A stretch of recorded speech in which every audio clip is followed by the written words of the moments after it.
नमस्कार दोस्तों, मैं अमित स्वागत करता हूं आप लोगों का आपके अपने यूट्यूब चैनल पीसीएस एल्गार पीवाई पे। तो कैसे हैं आप लोग? उम्मीद करते हैं काफ़ी अच्छे होंगे और आप लोगों की पढ़ाई भी निरंतर चल रही होगी। जैसा कि हम लोगों ने अपने चैनल पे सूचित किया था कि आज से अपने चैनल पे परीक्षावाड़ी आधुनिक भारत का जो इतिहास है उसको हम लोग कंप्लीट करेंगे। तो आज इसका पहला लेक्चर है, आप लोग इसको अच्छे से देखिए और अपना जो फीडबैक है उसको कमेंट में करके ज़रूर बताइएगा, ठीक है? तो हम लोग जो आधुनिक भारत का इतिहास पढ़ रहे हैं वो परीक्षावाड़ी की किताब जो आती है उसके माध्यम से पढ़ेंगे। सबसे लेटेस्ट संस्करण है 7वां, ये सबसे नवीनतम संस्करण है, ठीक है? तो इससे हम लोग कंप्लीट करेंगे। ये किताब जो है कि एनसीईआरटी बेस्ड किताब है। तो अगर आप लोग इस किताब को पढ़ लेते हैं तो एनसीईआरटी पढ़ने की आवश्यकता नहीं पड़ेगी, क्योंकि इस किताब में पूरी एनसीईआरटी का जो सार होता है उसको निचोड़ करके यहाँ पे दिया हुआ है और काफ़ी विस्तार से दिया हुआ है। ऐसा नहीं है कि केवल उसी को दिया है।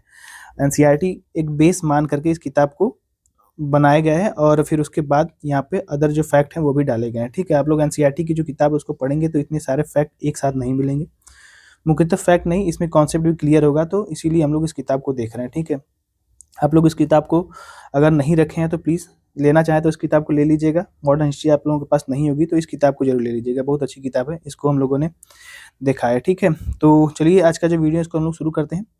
देखिए यहाँ पे जो आप लोग यहाँ पे जानते हैं कि परीक्षावाणी जो हमारे चैनल पर चल रही है वो मनीष सर के द्वारा भी कंप्लीट करवाई जा रही है। तो भारत का भूगोल वहाँ से कंप्लीट हो रहा है, 2 लेक्चर उसका हो गया है। आप लोगों ने वहाँ पे बताया था कि सर इसकी जो अन्य किताबें हैं उसको प्रारंभ कीजिए, इसीलिए हम लोग जो भारत का इतिहास है उसको पढ़ना प्रारंभ करेंगे, ठीक है? तो उसको भी आप लोग देखिए और इस वीडियो को भी अच्छे से देखिए, ठीक है? यहाँ पे हम लोग सबसे पहले जो प्रारंभ करेंगे पढ़ना वो होगा यूरोपीय कंपनियों का आगमन। तो पहला अध्याय यही है आपका आधुनिक भारत का इतिहास। जो यूरोपीय कंपनियाँ भारत में आई थी उसी का आगमन कैसे होता है इसको हम लोग देखेंगे, ठीक है? तो सबसे पहले यहाँ पे पुर्तगाली आते हैं। देखिए यहाँ पे मिल ही गया। अब इसी तरह क्रम में पूछ लेता है एग्जाम में कि यहाँ पे पुर्तगाल जो यूरोपीय कंपनियाँ थी भारत में कैसे-कैसे आई, तो पुर्तगाली आए, फिर डच आए, फिर आपका अंग्रेज आए, फिर आपका डेनिश आए और फिर आपका फ्रांसीसी आए। तो ये क्रम भी पूछ लेता है, ठीक है? तो ये कंटेंट में ही मिल गया। तो इसी तरीके से हम लोग इस किताब को पढ़ेंगे, कोई भी फैक्ट इसमें नहीं छूटेगा और फिर उसके बाद जो आपका यहाँ पे एग्जाम में आने के लिए एमसीक्यू होता है उसको भी यहाँ आप किताब में दिया गया है, ठीक है? तो एमसीक्यू भी दिया गया है, हर चैप्टर के बाद लगभग 50 से 60 100 एमसीक्यू मिल रहे हैं इसमें। तो जो एमसीक्यू वाला पार्ट है उसको हम लोग लास्ट में कर लेंगे, मतलब कि पूरी सब जब किताब कंप्लीट हो जाएगी उसके बाद एमसीक्यू जो है कि एग्जाम में जाने से पहले इसका कंप्लीट करवा देंगे, ठीक है? जैसे कि हम लोग एक चैप्टर पढ़ेंगे उसका 2 4 10 एमसीक्यू देख लेंगे उसी समय लगे हाथ ही, लेकिन जो और एमसीक्यू होंगे उसको हम लोग लास्ट में देख लेंगे, ठीक है?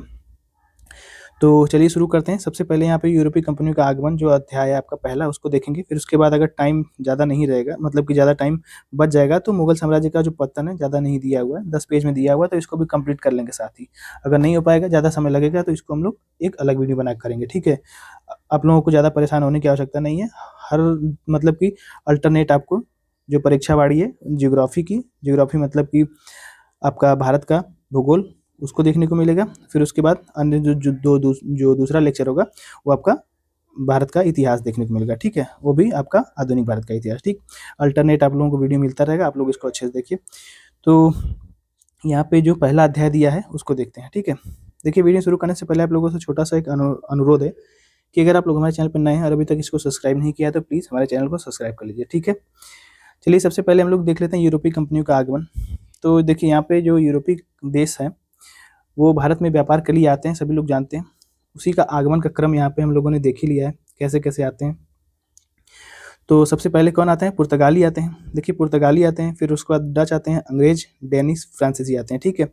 अब यहाँ पे सबसे पहले जो आप लोगों को देखने को मिलेगा पहले अध्याय में, जो है कि यूरोपीय कंपनियों का आगमन में पुर्तगाली यहाँ पे देखने को मिलेगा, ठीक है? सबसे पहले पुर्तगाली देखने को मिलेगा। तो थोड़ा-सा एक यहाँ पे जो अध्याय से पहले जो चीज़ें दी होती हैं, जैसे कि कुछ विदेशी भारत में कैसे आए या फिर पहले विदेशी भारत से व्यापार जब करते थे वो किस प्रकार से भारत में आते थे, उन्हीं सब चीज़ों के बारे में थोड़ा-सा दिया हुआ है, तो इसको भी हम लोग साथ में लेके चलेंगे, ठीक है? तो यहाँ से हम लोग थोड़ा-सा देख लेते हैं, भारत का व्यापार सबसे पहले मुख्यतः अगर देखा जाए तो कैसे होता था? यहाँ से देखिए, भारत में मुख्यतः 2 प्रकार से विदेशी प्रवेश कर सकते थे। देखिए, पहला जो था उत्तर-पश्चिमी प्रांत सीमा प्रांत को पार करके करते थे, जो आपका पाकिस्तान, अफ़गानिस्तान वाला क्षेत्र है, खैबर दर्रा वगैरह है, वहाँ से भारत में प्रवेश करते थे, ठीक है? और दूसरा जो मार्ग था वो आपका समुद्री मार्ग था, ठीक है? बस 2 तरीके से व्यापार भारत से होता था। यूरोप के साथ अगर प्राचीन काल में जब व्यापार होता था तो यूनानी जब व्यापार करते थे, यूनानी के समय ही व्यापार किया जाता था, तो आपका स्थलीय रूप से व्यापार किया जाता था, जलीय रूप से भी किया जाता था, लेकिन स्थलीय रूप से यहाँ पे बताया गया। ठीक है, स्थल और जल दोनों ही व्यापारिक मार्ग के रूप में प्रयोग करते थे यूनानी। ठीक है, अब स्थल मार्ग जो है कि बाल्कन कंट्री, बाल्कन में आप लोग जानते हैं इटली वगैरह के बगल में यहाँ पे देखेंगे जो एथेंस वगैरह देश है, वहाँ पे बाल्कन कंट्री है। यहाँ पे देखा जाए तो इसमें टर्की, फारस, ईरान, इराक होता था, अफगानिस्तान पहुंचते थे। मतलब कि जब आपका बाल्कन जो देश है, इसको बाल्कन मार्ग के नाम से जानते थे। ठीक है, तो वहाँ से तुर्की आप लोग देख ही रहे हैं, इसका एक भाग थोड़ा सा यूरोप में भी पड़ता है तो तुर्की का, फिर उसका नीचे फारस रहता है, उसके बगल में ईरान है, फिर नीचे आएंगे तो थोड़ा सा इराक है। ये सब होते हुए अफगानिस्तान होते हुए लोग भारत से व्यापार करते थे। ठीक है, फिर खैबर दर्रा आते थे जो पाकिस्तान में स्थित है, कुर्रम, बोलन तथा यहाँ पे गोमल इत्यादि दर्रों से होकर ये लोग भारत पहुंच के व्यापार किया करते थे। ठीक है, ज़्यादा परेशान होने की आवश्यकता नहीं, बस इसमें ये बताया गया कि भारत से व्यापार जो लोग करते थे वो किस प्रकार से आते थे। ठीक है, अब दूसरा एक मार्ग था आपका जल वाला मार्ग, जो कि भूमध्य सागर से काला सागर, काला सागर से लाल सागर, लाल सागर से फारस की खाड़ी। ठीक है, और अरब सागर से होते हुए ये लोग भारत भारत जो है कि पहुंच जाया करते थे। ठीक है, जैसे कि आप लोग समझ रहे हैं ना, ये जो चीज़ है यहाँ पे आपका अरब वाला क्षेत्र है। ठीक है, अब यहाँ से आप देख रहे हैं स्वेज नहर वगैरह बन गई है, तो वहाँ से आते थे, भूमध्य सागर है, फिर लाल सागर है, फिर यहाँ पे फारस की खाड़ी है, फिर ये आपका पूरा अरब सागर है, तो यहाँ से होते हुए कहाँ आते थे, भारत से व्यापार किया करते थे। ठीक है, समझ में आ गया होगा, उम्मीद करते हैं। ये हो गया, और फिर आगे क्या इसमें दिया हुआ है, इसमें ये दिया हुआ है कि देखिए फारस की खाड़ी और अरब सागर से होता हुआ आपका भारत लोग पहुंच जाया करते थे। ठीक है, ये व्यापारिक मार्ग 14वीं शताब्दी तक निर्बाध चलते रहे, तो 14वीं शताब्दी तक ये लोग चलते रहे, और 15वीं शताब्दी आते आते ये जो व्यापार है मतलब कि इस पे अरब लोगों का अधिकार हो गया। ठीक है, अरब लोगों का ये अधिकार हो जाता है तो ये जो मार्ग है वो असुरक्षित होने लगते हैं। अब क्या होता है, 1453 में उस्मानिया जो सल्तनत है तुर्क वाली, वहाँ पे कस्तुतनुनिया का राज हो जाता है, और वो धीरे धीरे इस मार्ग पे पूरा नियंत्रण कर लेते हैं। ठीक है, ज़्यादा परेशान मत होना, बस इतना ही ध्यान रखना कि कस्तुतनिया के जो लोग हैं वो जीत लेते हैं। फिर उसके बाद ये मार्ग जो है कि धीरे धीरे बंद हो जाता है, पूरी तरह से बंद कहने का मतलब ये है कि पूरा अधिकार इन्हीं का हो जाता है। ठीक है, आगे बढ़ते हैं। अब यहाँ पे देख लेते हैं कि ये सब जो मार्ग वगैरह बंद हो गया, उसके बाद यही सिर्फ कारण था कि यूरोपीय देशों को भारत और पूर्वी एशिया के देशों से व्यापार करने के लिए वैकल्पिक मार्ग की खोज करने की आवश्यकता पड़ी। इसीलिए जो व्यापारी सबसे पहले पुर्तगाली भारत में आया था, तो वो आपका समुद्री मार्ग से होकर आया था। ठीक है, मार्ग अब यहाँ पे अवरुद्ध हो गया, तो उसके बाद समुद्री मार्ग के मतलब कि एक नया मार्ग खोजा जाएगा, तो समुद्री मार्ग की विकास यहाँ पे देखा जाए तो मतलब खोजा गया पुर्तगाली जो है कि जो वास्को डी गामा उसके द्वारा। ठीक है, आगे बढ़ते हैं। यूरोप जो है कि गर्म मसाले के लिए दक्षिण पूर्वी एशिया के देशों पर भी निर्भर था।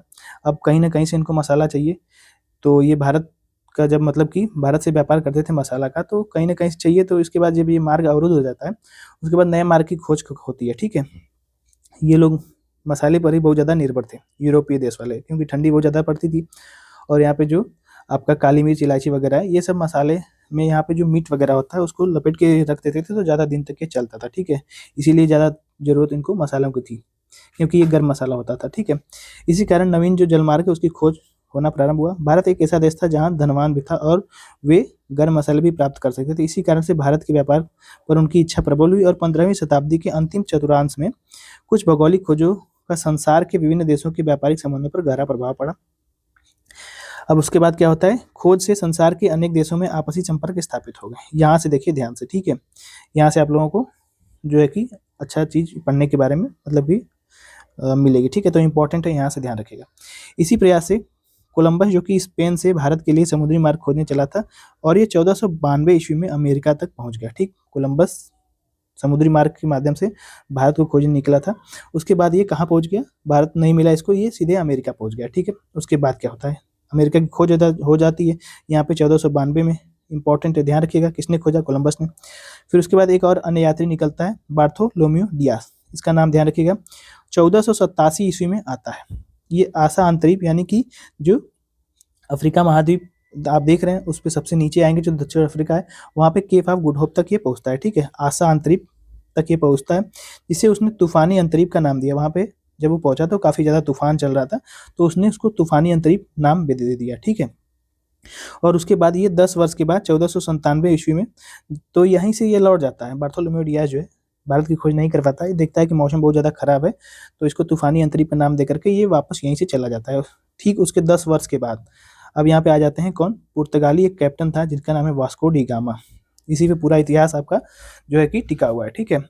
तो 10 वर्ष के बाद 1487 से 10 वर्ष के बाद 1497 ईस्वी में पुर्तगाली एक कैप्टन है वास्को डी गामा, वो पुर्तगाल से चल करके इसी आसा जो अंतरीप है, यानी कि अब आप समझिए कि दक्षिण अफ्रीका तक, ठीक है, ये यहाँ तक पहुँचता है, ठीक है। इसको आसा अंतरीप भी कहते हैं इस नाम को। इसको पार करता है, इससे आगे बढ़ता है और आगे की पूर्व ओर मतलब कि ये आगे की ओर बढ़ा और एक वहीं पे इसको एक व्यापारी मिल जाता है, जिसका नाम आप लोग ध्यान रखिएगा। आप लोग चाहें तो इस कलर से कर सकते हैं, ठीक है।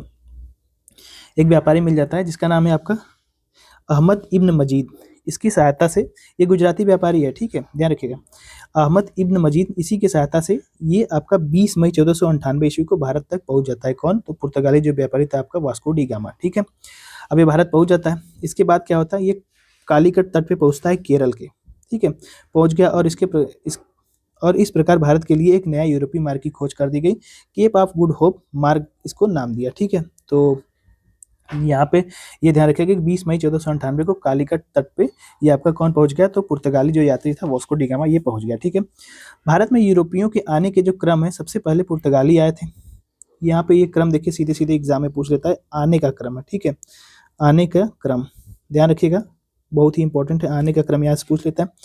तो सबसे पहले आपका पुर्तगाली 1 नंबर दाएं यहाँ पे लिखिए, डच आपका दूसरे पर आए थे, अंग्रेज आपका तीसरे पर आए थे, डेनिश आपका चौथे पर आए थे और फ्रांसीसी आपका 5वें पर आए थे। जैसा कि हम लोगों ने कंटेंट में देख लिया है, सबसे पहले यहाँ पे कौन कौन लोग आते हैं, ठीक है। उसके बाद यहाँ पे आने का तो क्रम ये हो गया, लेकिन इस चीज़ को ध्यान रखिएगा, अंग्रेज डच के बाद आए थे तथा अंग्रेज की जो ईस्ट इंडिया कंपनी है उसकी स्थापना डच की जो ईस्ट इंडिया कंपनी है उससे पहले हो चुकी थी, ठीक है। तो यहाँ पे आने का तो क्रम आप लोगों ने देखा, पुर्तगाली, डच, अंग्रेज, डेनिश, फ्रांसीसी, लेकिन जब कंपनी का स्थापना का क्रम है उसके बाद ये बदल जाता है, थोड़ा सा क्या हो जाता है, तो पुर्तगाली, अंग्रेज, डच, डेनिश और फ्रांसीसी हो जाता है, ठीक है। अंग्रेज यहाँ पे दूसरे पर आ जाएंगे, ठीक। अब यहाँ पे हम लोग पुर्तगालियों के बारे में पढ़ेंगे। देखिए, पुर्तगालियों के बारे में पढ़ने से पहले आप लोग बस 2-3 चीज़ ध्यान रखिएगा। इसमें आपका 4 नाम है, ठीक है, और एक आपका पुर्तगालियों की पद्धति है, कार्टेज अल्मीड़ा पद्धति, उसको ध्यान में रखिएगा। और आपका पुर्तगाली भारत में क्या नीति लाते हैं वगैरह वगैरह, मतलब किसी चीज़ को यहाँ पे देखा जाए तो भारत में ये मतलब विदेश से लाते हैं, तो इसको भी थोड़ा सा ध्यान रख लीजिएगा। सबसे पहले यहाँ पे जो 4 नाम है उसको ध्यान रख लीजिए। 4 नाम में आपका वास्को डी गामा हो जाएगा और अल्मीड़ा हो जाएगा, फिर अल्बुकर्क हो जाएगा और फिर उसके बाद निनो दी कुना हो जाएगा, ठीक है। ये 4 नाम ध्यान रखिएगा। कार्टेज अल्मीड़ा पद्धति है उसको, और फिर उसके बाद आगे बढ़ेंगे तो पुर्तगाली वगैरह के बारे में जो अन्य चीज़ें बचेंगी उसको हम लोग कवर कर लेंगे, ठीक है। तो सबसे पहले यहाँ पे जानिए, जो पुर्तगाली प्रथम यूरोपीय कंपनी थी जिसने यूरोप से भारत के लिए सीधे समुद्री मार्ग की खोज की थी, और वास्को डी गामा इसमें आपका प्रमुख हो जाता है, ठीक है। और 1498 में ये कालीकट के तट पे कप्पक डाबू नाग जहाज से आता है। सीधे सीधे ये फैक्ट पूछा गया है, इसीलिए यहाँ पे आप लोग अगर देखेंगे तो ये जो लिखने का तरीका है यहाँ पे इसको थोड़ा सा बोल्ड कर दिया गया है, मोटा कर दिया गया है, तो इस चीज़ को समझिए कि ये प्रश्न बना हुआ है, ठीक है। तो यहाँ से ये प्रश्न भी आप लोगों को क्लियर हो जाएगा, ध्यान रखिएगा, ठीक। 1498 में कालीकट के कप्पक डाबू नामक बंदरगाह से ये अपना बेड़ा उतारता है और एक हिंदू शासक वहाँ पे होता है कालीकट पे, जिसकी उपाधि होती है जमोरिन, ठीक है, नाम नहीं होता है, उपाधि जमोरिन होती है, तो उसने इनका स्वागत किया था, ठीक है। उसके बाद इन्होंने स्वागत कर दिया आपका जमोरिन ने। फिर वहाँ पे कुछ अरब के व्यापारी रहा करते थे, जिसने जो पुर्तगाली आया था वास्को डी गामा, इसका विरोध करते हैं, ठीक, इसको ध्यान रख लीजिएगा, इसका विरोध करते हैं। उसके बाद यहाँ पे अन्य चीज़ दी गई है, वास्को डी गामा पुर्तगाल के शासक डॉन हेनरिक के प्रतिनिधि के रूप में यहाँ पे भारत आया था। तो जब ये भारत आया था, मतलब जो पुर्तगाली आपका वास्को डी गामा जब भारत आया था, तो उसका यहाँ पे देखा जाए तो उसमें पुर्तगाल में शासक डॉन हेनरिक का था, ये भी पूछ सकता है, जिसको हेनरी द नेविगेटर कहते हैं, ठीक, ध्यान रखिएगा। वह भारत से लौटते समय जब आपका वास्को डी गामा भारत से लौटता है तो उसने काली मिर्च का व्यापार किया था, मतलब कि ये खरीद के ले गया था, और वहाँ पे जब ये बेचा था तो उसको 60 गुना मुनाफा हुआ था, ये भी सीधे सीधे पूछ लेता है, ठीक है। ये हो गया। उसके बाद 1500 ईस्वी में ये वापस जब चला जाता है, 1498 में आता है, फिर वापस जब चला जाता है, उसके बाद 1500 ईस्वी में दूसरा पुर्तगाली अभियान भारत में आता है, जिसको नेतृत्व कौन करता है, तो पेड्रो एल्वारेज गैब्राल, ये 13 जहाज लेकर के भारत में आता है, ठीक है। और जब ये भारत में आता है तो उस समय फिर से अरब व्यापारी यहाँ पे मिलते हैं और उसका संघर्ष इनसे होता है, ठीक है। और ये 13 जहाज जब लेके आता है तो काफ़ी ज़्यादा सैनिक थे इसके पास, तो उनको जो है कि यहाँ पे जो अरब वासी हैं उनको व्यापार में ये पराजित कर देता है, ठीक है। और उसके बाद जो कैब्राल है उसको कोचीन और किन्नौर के शासक के साथ मित्रता जो है स्थापित कर लेता है। ठीक है, 1500 में जब ये आता है तो कोचीन और किन्नौर में ये अपनी मित्रता जो यहाँ के शासक है उनसे स्थापित कर लेता है।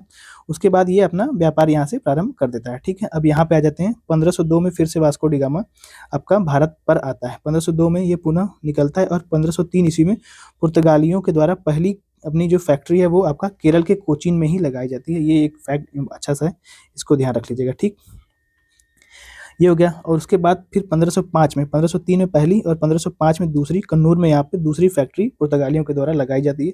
दो फैक्ट यहाँ से इंपॉर्टेंट है, इसको भी ध्यान में रख लीजिएगा। ठीक है, उसके बाद यहाँ पे अगर देखा जाए तो 1505 में एक नई नीति अपनाई जाती है जिसके अंतर्गत 3 वर्षों के लिए जो गवर्नर है उसको नियुक्त किया जाता है। जो यहाँ पे पुर्तगाली कंपनी है उसकी यहाँ पे जो फैक्ट्री है यहाँ पे लगाई गई। उसके बाद जब 1505 आता है उस समय एक नीति नई अपनाई जाती है। उसके लिए जो नीति नई होती है उसमें कोई भी यहाँ पे देखा जाए तो कंपनी का गवर्नर नियुक्त होगा 3 वर्षों के लिए। ठीक है, इस चीज़ को ध्यान रखिएगा। और सबसे पहले यहाँ पे कौन आता है तो अल्फांसो डी अल्मीडा। तो पूरा नाम चाहे तो आवश्यक है याद करना, लेकिन यहाँ पे आप लोग मीडा से याद कर सकते हैं। ठीक है, तो सबसे पहले मीडा आता है, यहाँ पे कंपनी का गवर्नर बनता है। इस चीज़ को ध्यान रखिएगा। ठीक है, थोड़ा सा यहाँ पे वास्को डी गामा के बारे में बताया गया कि वास्को डी गामा भारत में कुल 3 बार आया था और ये तीसरी बार जब भारत में आया था 1524 में। ठीक है, 1524 में ये भारत आता है। वहीं पे जब ये भारत में आता है सितंबर में आता है और दिसंबर में इसकी मृत्यु हो जाती है कोचीन में ही। ठीक है, तो भारत को खोजना ये आया था आपका पुर्तगाली जो यात्री है वास्को डी गामा, इसकी मृत्यु भी भारत में ही हो जाती है। इस चीज़ को ध्यान रखिएगा। ठीक है, बस थोड़ा सा यहाँ पे दिया था तो इसको हम लोगों ने देख लिया। ठीक, आगे बढ़ते हैं। अब यहाँ पे जो दूसरा अन्य इंपॉर्टेंट नाम आ जाता है आपका अल्मीडा आ जाता है, फ्रांसिस्को डी अल्मीडा। तो यहाँ पे मीडा से आप लोग याद कर सकते हैं। 1505 से लेकर 1509 तक ये भारत में आपका रहता है। तो ये प्रथम पुर्तगाली वायसराय था और गवर्नर था। इसको ध्यान रख लीजिएगा, बस इतना ही आवश्यक है इसमें। इसने एक आपका नीति अपनाई थी, एक आपका यहाँ पे पॉलिसी थी इसकी नीले जल की नीति। ठीक है, ब्लू वाटर पॉलिसी। ये सीधे सीधे पूछ लेता है किसने लाया था, तो ये आपका अल्मीडा ने लाया था। ठीक है, फ्रांसिस्को डी अल्मीडा ने लाया था। ठीक, अब यहाँ पे थोड़ा सा 1-2 फैक्ट है, उसको देखते हुए हम लोग आगे बढ़ रहे हैं। उसने भारत में पुर्तगाली राज्य स्थापित करने का प्रयत्न आरंभ किया और 1505 ईस्वी में अजीदीव और कन्नूर तथा यहाँ पे किलवा में दुर्ग स्थापित किए। तो जब यहाँ पे जो आपका अल्मीडा आया था वो 3 जगह अपना दुर्ग स्थापित करता है, अंजीदीव में, कन्नूर में और यहाँ पे किलवा में। ठीक है, 1505 में ये स्थापित कर लेता है। फिर उसके बाद 1509 में क्या होता है यहाँ पे देखिए 1509 ईस्वी में अल्मीडा ने गुजरात के, यहाँ पे देखा जाए तो गुजरात और तुर्क मिस्र के संयुक्त बेड़े को पराजित करता है। 1509 में ही ये आपका एक जो तुर्की व्यापारी थे और गुजरात के कुछ व्यापारी थे उनको संयुक्त बेड़ा को पराजित करता है और विजय के परिणाम स्वरूप पुर्तगाली नौसेना हिंद महासागर में सबसे ज़्यादा शक्तिशाली हो जाती है। यहाँ पे अगर देखा जाए तो उससे पहले यहाँ पे पुर्तगालियों से पहले जो है नौसेना आपका गुजरात के कुछ यात्री थे या फिर अरब के यात्री थे और यहाँ पे कह सकते हैं तुर्की के, तो उस पर अधिकार उन लोगों का था। ठीक है, अरब सागर पे। लेकिन जब ये जीत जाता है तो पुर्तगालियों का हिंद महासागर में सबसे ज़्यादा शक्तिशाली बन जाते हैं। ठीक है, और कुछ समय के लिए इस सागर को पुर्तगाली सागर भी नाम दिया जाता है। ठीक है, ध्यान रखिएगा, जब इस पे पूरा तरह से पुर्तगालियों का अधिकार हो गया तो ये पुर्तगाली सागर इसका नाम दे दिया गया। अब इसके बाद यहाँ पे दूसरा जो इंपॉर्टेंट जो नाम आता है वो आपका क्या हो जाएगा तो अल्फांसो डी अल्बुकर्क। इसको ध्यान रख लीजिएगा। ये 1509 से लेके 1515 तक रहता है। देखिए यहाँ पे ये रहता तो यहाँ पे गवर्नर 1509 से लेके 1515 तक रहता है, लेकिन इसको ध्यान रखिएगा ये 1503 ईस्वी में भारत में आया था। ठीक है, पुर्तगाली शक्ति की वास्तविक नींव डालने वाला अल्फांसो डी अल्बुकर्क। यहाँ पे पहले में आपका मीरा आया था 1505 से 9 तक, फिर उसके बाद मीरा के बाद यहाँ पे कर्क आता है। इसको ध्यान रख लीजिए। ठीक है, ये आपका 1503 में सबसे पहले ये एक जहाजी बेड़े का नायक बन करके भारत में आया था और ये आपका 1503 में कोचीन में पुर्तगालियों की प्रथम दुर्ग जो स्थापित हुई थी उसका निर्माण भी यही करवाया था। ठीक है, इसको ध्यान रख लीजिएगा। अब इसके बारे में 1509 में क्या होता है देखिए, 1509 ईस्वी में वह पुर्तगाली मतलब 1509 ईस्वी में वह भारत में पुर्तगालियों का गवर्नर नियुक्त होता है और 1510 ईस्वी से गोवा के समृद्ध बंदरगाह पर यह अधिकार कर लेता है। ठीक है, 1509 में नियुक्त होता है, गोवा पर 1510 में अधिकार करता है, पूछ लेता है। ठीक है, और यहाँ पे देखा जाए तो उस समय एक बीजापुर के शासक थे यूसुफ आदिल शाह सुल्तान, उनके अधीन था ये। ठीक, उस पर अधिकार कर लेता है, समृद्ध बंदरगाह था उस पर अधिकार कर लेता है।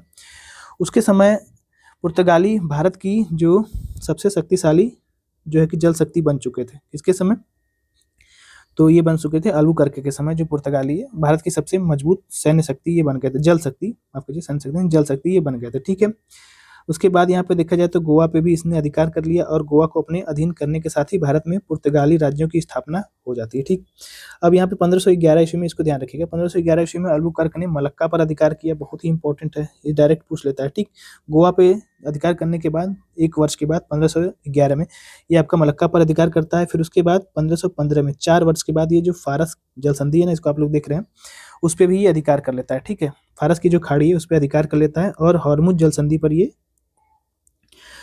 अधिकार कर लेता है। ठीक है, 1515 में ये आपका हॉर्मुज जल संधि पर भी अधिकार कर लेता है। ठीक है, इसको ध्यान रख लीजिएगा।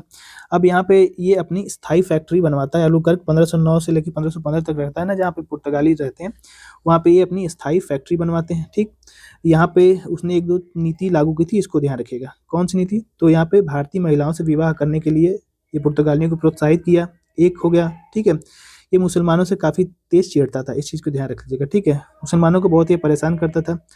दूसरी नीति इसने ये अपनाई थी कि जिस एरिया में ये लोग रहते थे वहाँ पे सती प्रथा को बंद करवा दिया था। ठीक, इस चीज़ को ध्यान रख लीजिएगा। 2 चीज़ ये हो गई।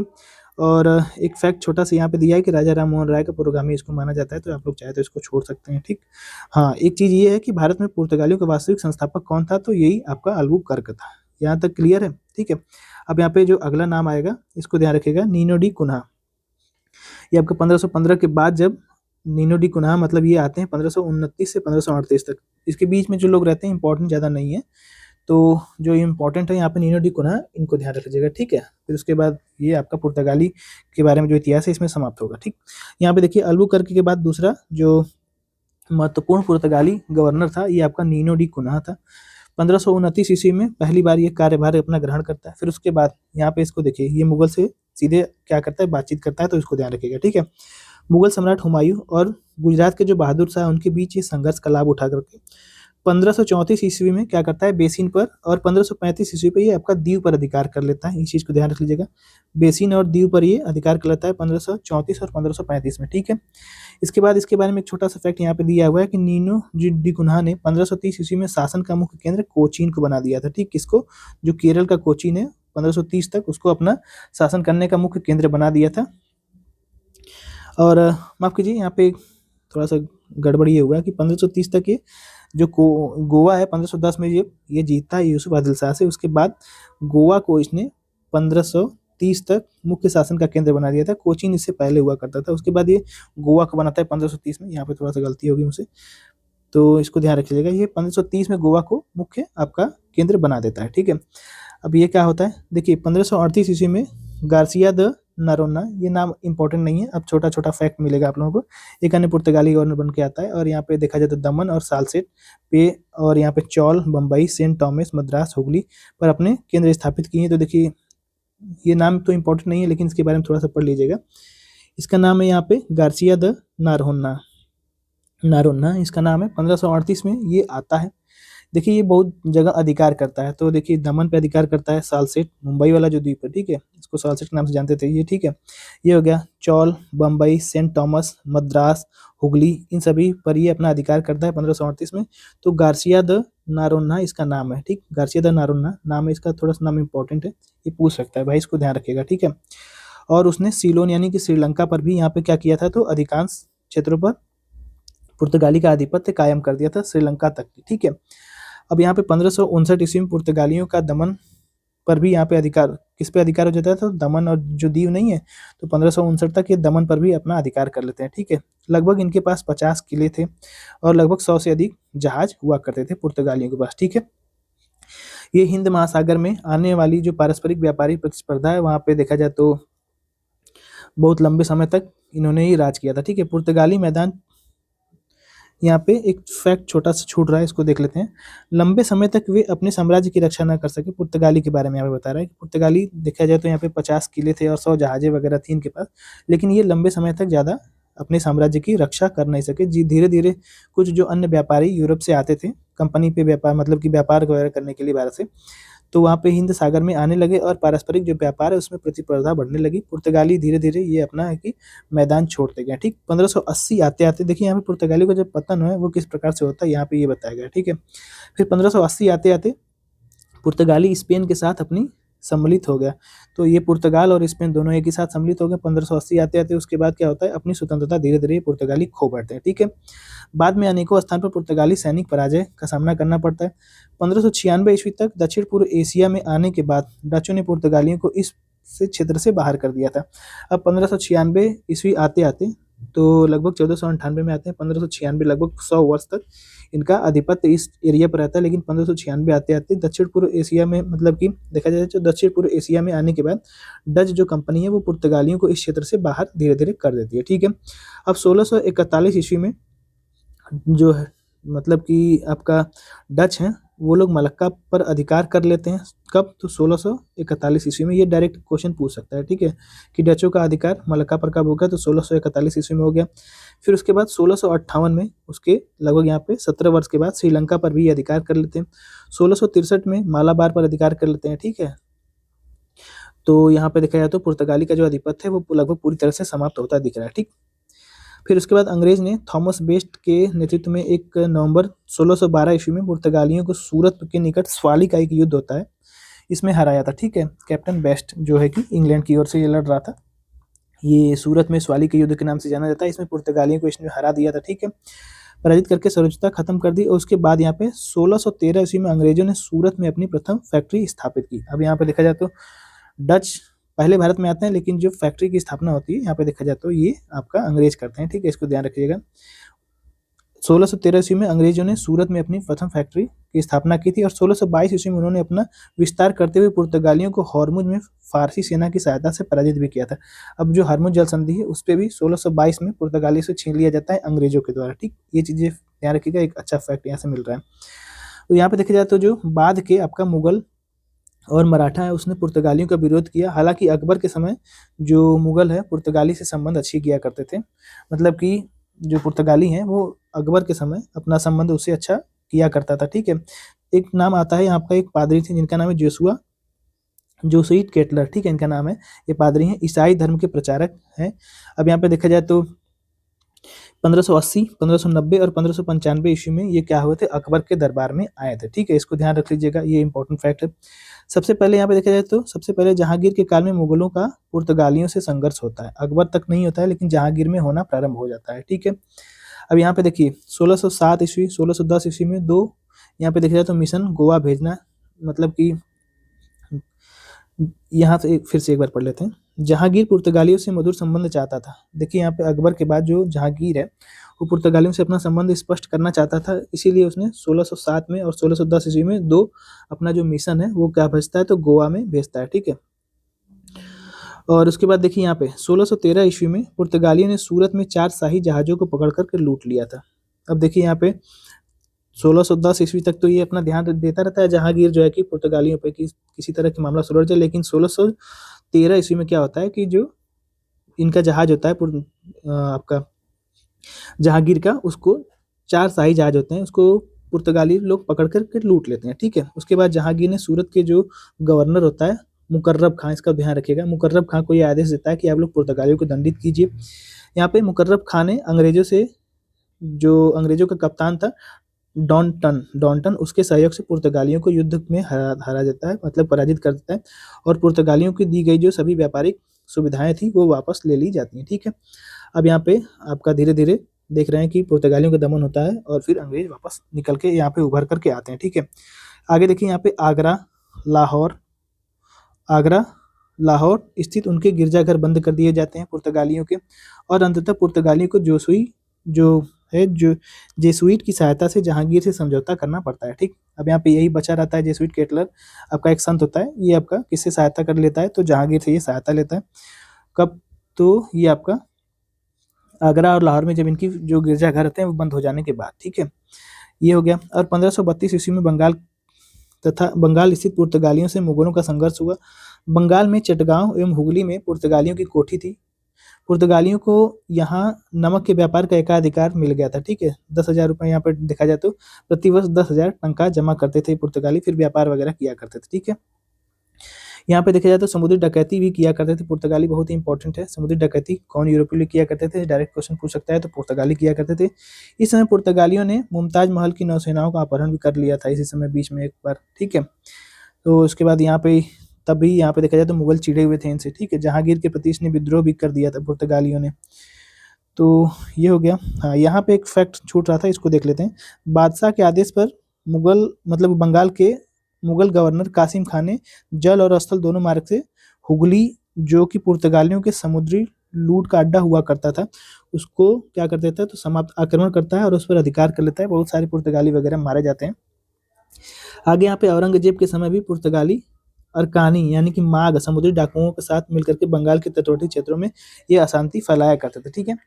एक ये फैक्ट यहाँ पे है, इसको देखिए। चटगांव से ढाका तक का क्षेत्र जो है असुरक्षित हो गया था और बंगाल का गवर्नर जो शाइस्ता खां है उसने एक मजबूत जल बेड़े का गठन कर बंगाल की जो खाड़ी है उस पर स्थित सोन द्वीप समुद्री डाकुओं का प्रमुख केंद्र था, वहां पर अधिकार कर लेता है। और 1739 ईस्वी में मराठों ने उसने सालसेट बेसिन छीन लेता है। 1661 ईस्वी तक तत्कालीन जो ब्रिटिश सम्राट हैं चार्ल्स द्वितीय उस पर पुर्तगालियों की राजकुमारी जो कैथरीन से विवाह कर लेते हैं। उसके बाद पुर्तगालियों ने जो मुंबई है वो दहेज में दे देते हैं अंग्रेजों को, ठीक है। अब यहाँ पे पुर्तगालियों के बारे में एक पद्धति दी गई है, कार्ट अजमेरा पद्धति, इसको देख लेते हैं फिर आगे बढ़ते हैं, ठीक है। बस इसमें थोड़ा सा ध्यान रखिएगा, जो कार्ट अजमेरा पद्धति है व्यवस्था है ये आपका क्या है, ठीक है। तो कार्ट पद्धति को आरंभ किया जाता है। देखिए यहाँ पे जो पुर्तगाली होते हैं उनके द्वारा ये पद्धति आरंभ की जाती है। हिंद महासागर में कोई भी यहाँ पे देखा जाए तो व्यापार होता था, इसी को नियंत्रित करने के लिए ये पद्धति अपनाई गई थी पुर्तगालियों के द्वारा, ठीक है। ये आपका कार्टेज अरमेड़ा का मतलब होता है यहाँ पे देखा जाए तो परमिट, एक प्रकार का ये परमिट होता है, ये लेना अनिवार्य था। अरमेड़ा की जो शक्ति है परमिट लेना अनिवार्य था और इसी व्यवस्था को कार्ट अरमेड़ा पद्धति के नाम से जानते हैं। बस इतना ध्यान रखिए, एक प्रकार का परमिट था हिंद महासागर में व्यापार करने का, ठीक है। अब यहाँ पे इस परमिट के बिना कोई भी भारतीय जहाज या फिर अरबी जहाज अरब सागर में नहीं जा सकता था। यहाँ तक कि जो पुर्तगाली अधिकार वाले जो क्षेत्र थे उसमें उसमें अगर यहाँ पे देखा जाए तो व्यापार करने के लिए जो मुगल बादशाह है अकबर, उनको भी इनसे परमिट लेना पड़ता था, ठीक है। यहाँ पे इसको ध्यान रखिएगा। अब यहाँ पे देखिए कोई भी काली मिर्च और गोला बारूद का व्यापार नहीं कर सकता था, यही सब इसमें नियम लगाए गए थे, ठीक है।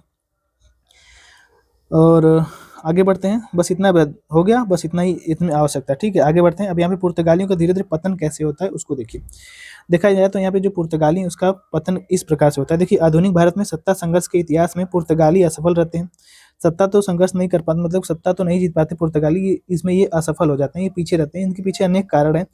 पुर्तगालियों का भ्रष्ट शासन, दोषपूर्ण व्यापार करते थे, धार्मिक नीति बहुत ज्यादा आक्रामक थी इनकी, वैवाहिक नीति बहुत तेज फैलाते थे, ठीक है। और योग्य शासकों का यहाँ पे उसमें अभाव भी था। बाद में इसमें स्पेन का विलय हो जाता है, ठीक है। और विलय हो जाने से स्पेन का यहाँ पे देखा जाए तो यहाँ पे कोई अधिकार वगैरह होता है इन सभी को बंद कर दिया जाता है। और यहाँ पे आगे बताया गया कि भारत में पुर्तगाली शक्ति अपनी धर्मार्थ नीतियों और प्रतिद्वंदियों को प्रभावी कूटनीति के चलते संप्राय हो गई, और तथापि गोवा और उसके आसपास के जो कुछ क्षेत्र है उस पर अपनी सत्ता बरकरार रखने में ये कायम रहे। तो गोवा तक ये पुर्तगाली लगभग बसे रहे। बाद में उल्लेखनीय बात ये है, मतलब कि इंपॉर्टेंट चीज़ ये है कि ये गोवा के आसपास तो अपने क्षेत्र बना करके रहते थे, लेकिन जब भारत 1947 में आज़ाद होता है उसके बाद भी गोवा पे मतलब पुर्तगालियों का ही अधिकार हुआ करता था। अब इसको देखिए ध्यान से, एक चीज़ यहाँ पे एक फैक्ट है। 1947 में जब भारत आज़ाद होता है तो पुर्तगालियों का अधिकार गोवा पर होता है। उस समय गवर्नर कौन होता है पुर्तगालियों का, ये पूछ लेता है तो जोसे सिल्वेस्ट्रे फेरेरा बोस्सा, ठीक है। तो बस इतना ध्यान रखिए, बोस्सा उस समय पुर्तगाली का गवर्नर होता है 1946 से 47 के बीच में, जब भारत आज़ाद होता है तब, ठीक है। उसके बाद ये भारत से कब जाते हैं तो 1961 ईस्वी में एक यहाँ पे ऑपरेशन चला जाता है, ऑपरेशन विजय। उसके माध्यम से पुर्तगालियों को भारत से बाहर निकाला जाता है। और जब भारत से इनको बाहर निकाला जाता है तो पुर्तगाली गवर्नर कौन रहता है तो इसका नाम है एंटोनियो वशालो सिल्वा, ठीक है। तो एंटोनियो वशालो सिल्वा नाम ध्यान रखिएगा, 58 से 61 तक ये रहता है। और सबसे पहले एक फैक्ट यहाँ पे दिया गया है, इसको ध्यान रखिए। सबसे पहले पुर्तगाली भारत में आते हैं जो यूरोप की ओर से होते हैं, और सबसे लास्ट में पुर्तगाली ही भारत से जाते हैं 1961 में, ठीक है। 1498 में आते हैं, 1961 में ये जाते हैं, ठीक है। ये हो गया। पुर्तगालियों का कुछ प्रभाव है यहाँ पे दिया हुआ, इसको देख लेते हैं हम लोग क्या है ये। चलिए तब देख लेते हैं। थोड़ा सा आवाज आएगा आप लोगों को, लेकिन थोड़ा सा मैनेज कीजिएगा, ज़्यादा नहीं आएगा। देखिए यहाँ पे पुर्तगालियों का जो प्रभाव है इसको हम लोग देख लेते हैं। पुर्तगालियों का प्रभाव, सबसे पहले ये लोग करते क्या है, मतलब देखिए ये भारत में बहुत कुछ देते हैं, तो सबसे पहले इसको देख लेते हैं ये क्या होता है। सबसे देखिए यहाँ पे अच्छी बात ये है कि देखिए क्या होता है कि संसाधनों का दोहन करने वाले जो व्यापारिक है, यहाँ पे देखा जाए तो सबसे पहले भारत में कौन बनते हैं, तो पुर्तगाली बनते हैं। एक फैक्ट ये हो जाएगा, सबसे पहले ये क्या करते हैं, भारत और जापान के साथ व्यापार करना प्रारंभ यही लोग करते हैं, ठीक है। पुर्तगालियों ने राजनीतिक परिवर्तन का भी सूत्रपात यहाँ पे किया था। एशियाई समुद्री गतिविधियों में राजनीति को समाविष्ट कर दिया था इन्होंने, और अपनी शक्ति स्थापना हेतु बल प्रयोग का भी सहारा लिया था। उनकी इन्हीं सारी गतिविधियों का सर्वाधिक शिकार यहाँ पे कौन हुए थे, तो मुसलमान हुए थे। पुर्तगालियों ने अरब और तुर्कों से सबसे पहले संघर्ष किया था, इसलिए उन्हें प्रथम दृष्टि से मुसलमानों को ही अपना निशाना बनवाया था। पुर्तगाली ईसाई मिशनरियों ने भारत में धर्म परिवर्तन के लिए भी क्या किया था, तो प्रयत्न किया था, ठीक है। 1540 ईस्वी में क्या होता है, गोवा के प्रति सुधारवादी विचार और जूइस जो मतलब कि जेसुइटों के आने पर ये धर्म परिवर्तन की गतिविधियां तीव्र कर देते हैं। 1540 ईस्वी में क्या होता है, गोवा के सभी मंदिर नष्ट कर दिए जाते हैं। इस चीज को ध्यान रख लीजिएगा, 1540 में गोवा के सभी जो मंदिर है वो नष्ट कर दिए जाते हैं। 1573 ईस्वी में बारदे तथा 1584 ईस्वी में से लेकर के 1587 ईस्वी के मध्य यहाँ पे जो सालसेट है उसके मंदिर भी तोड़ दिए जाते हैं।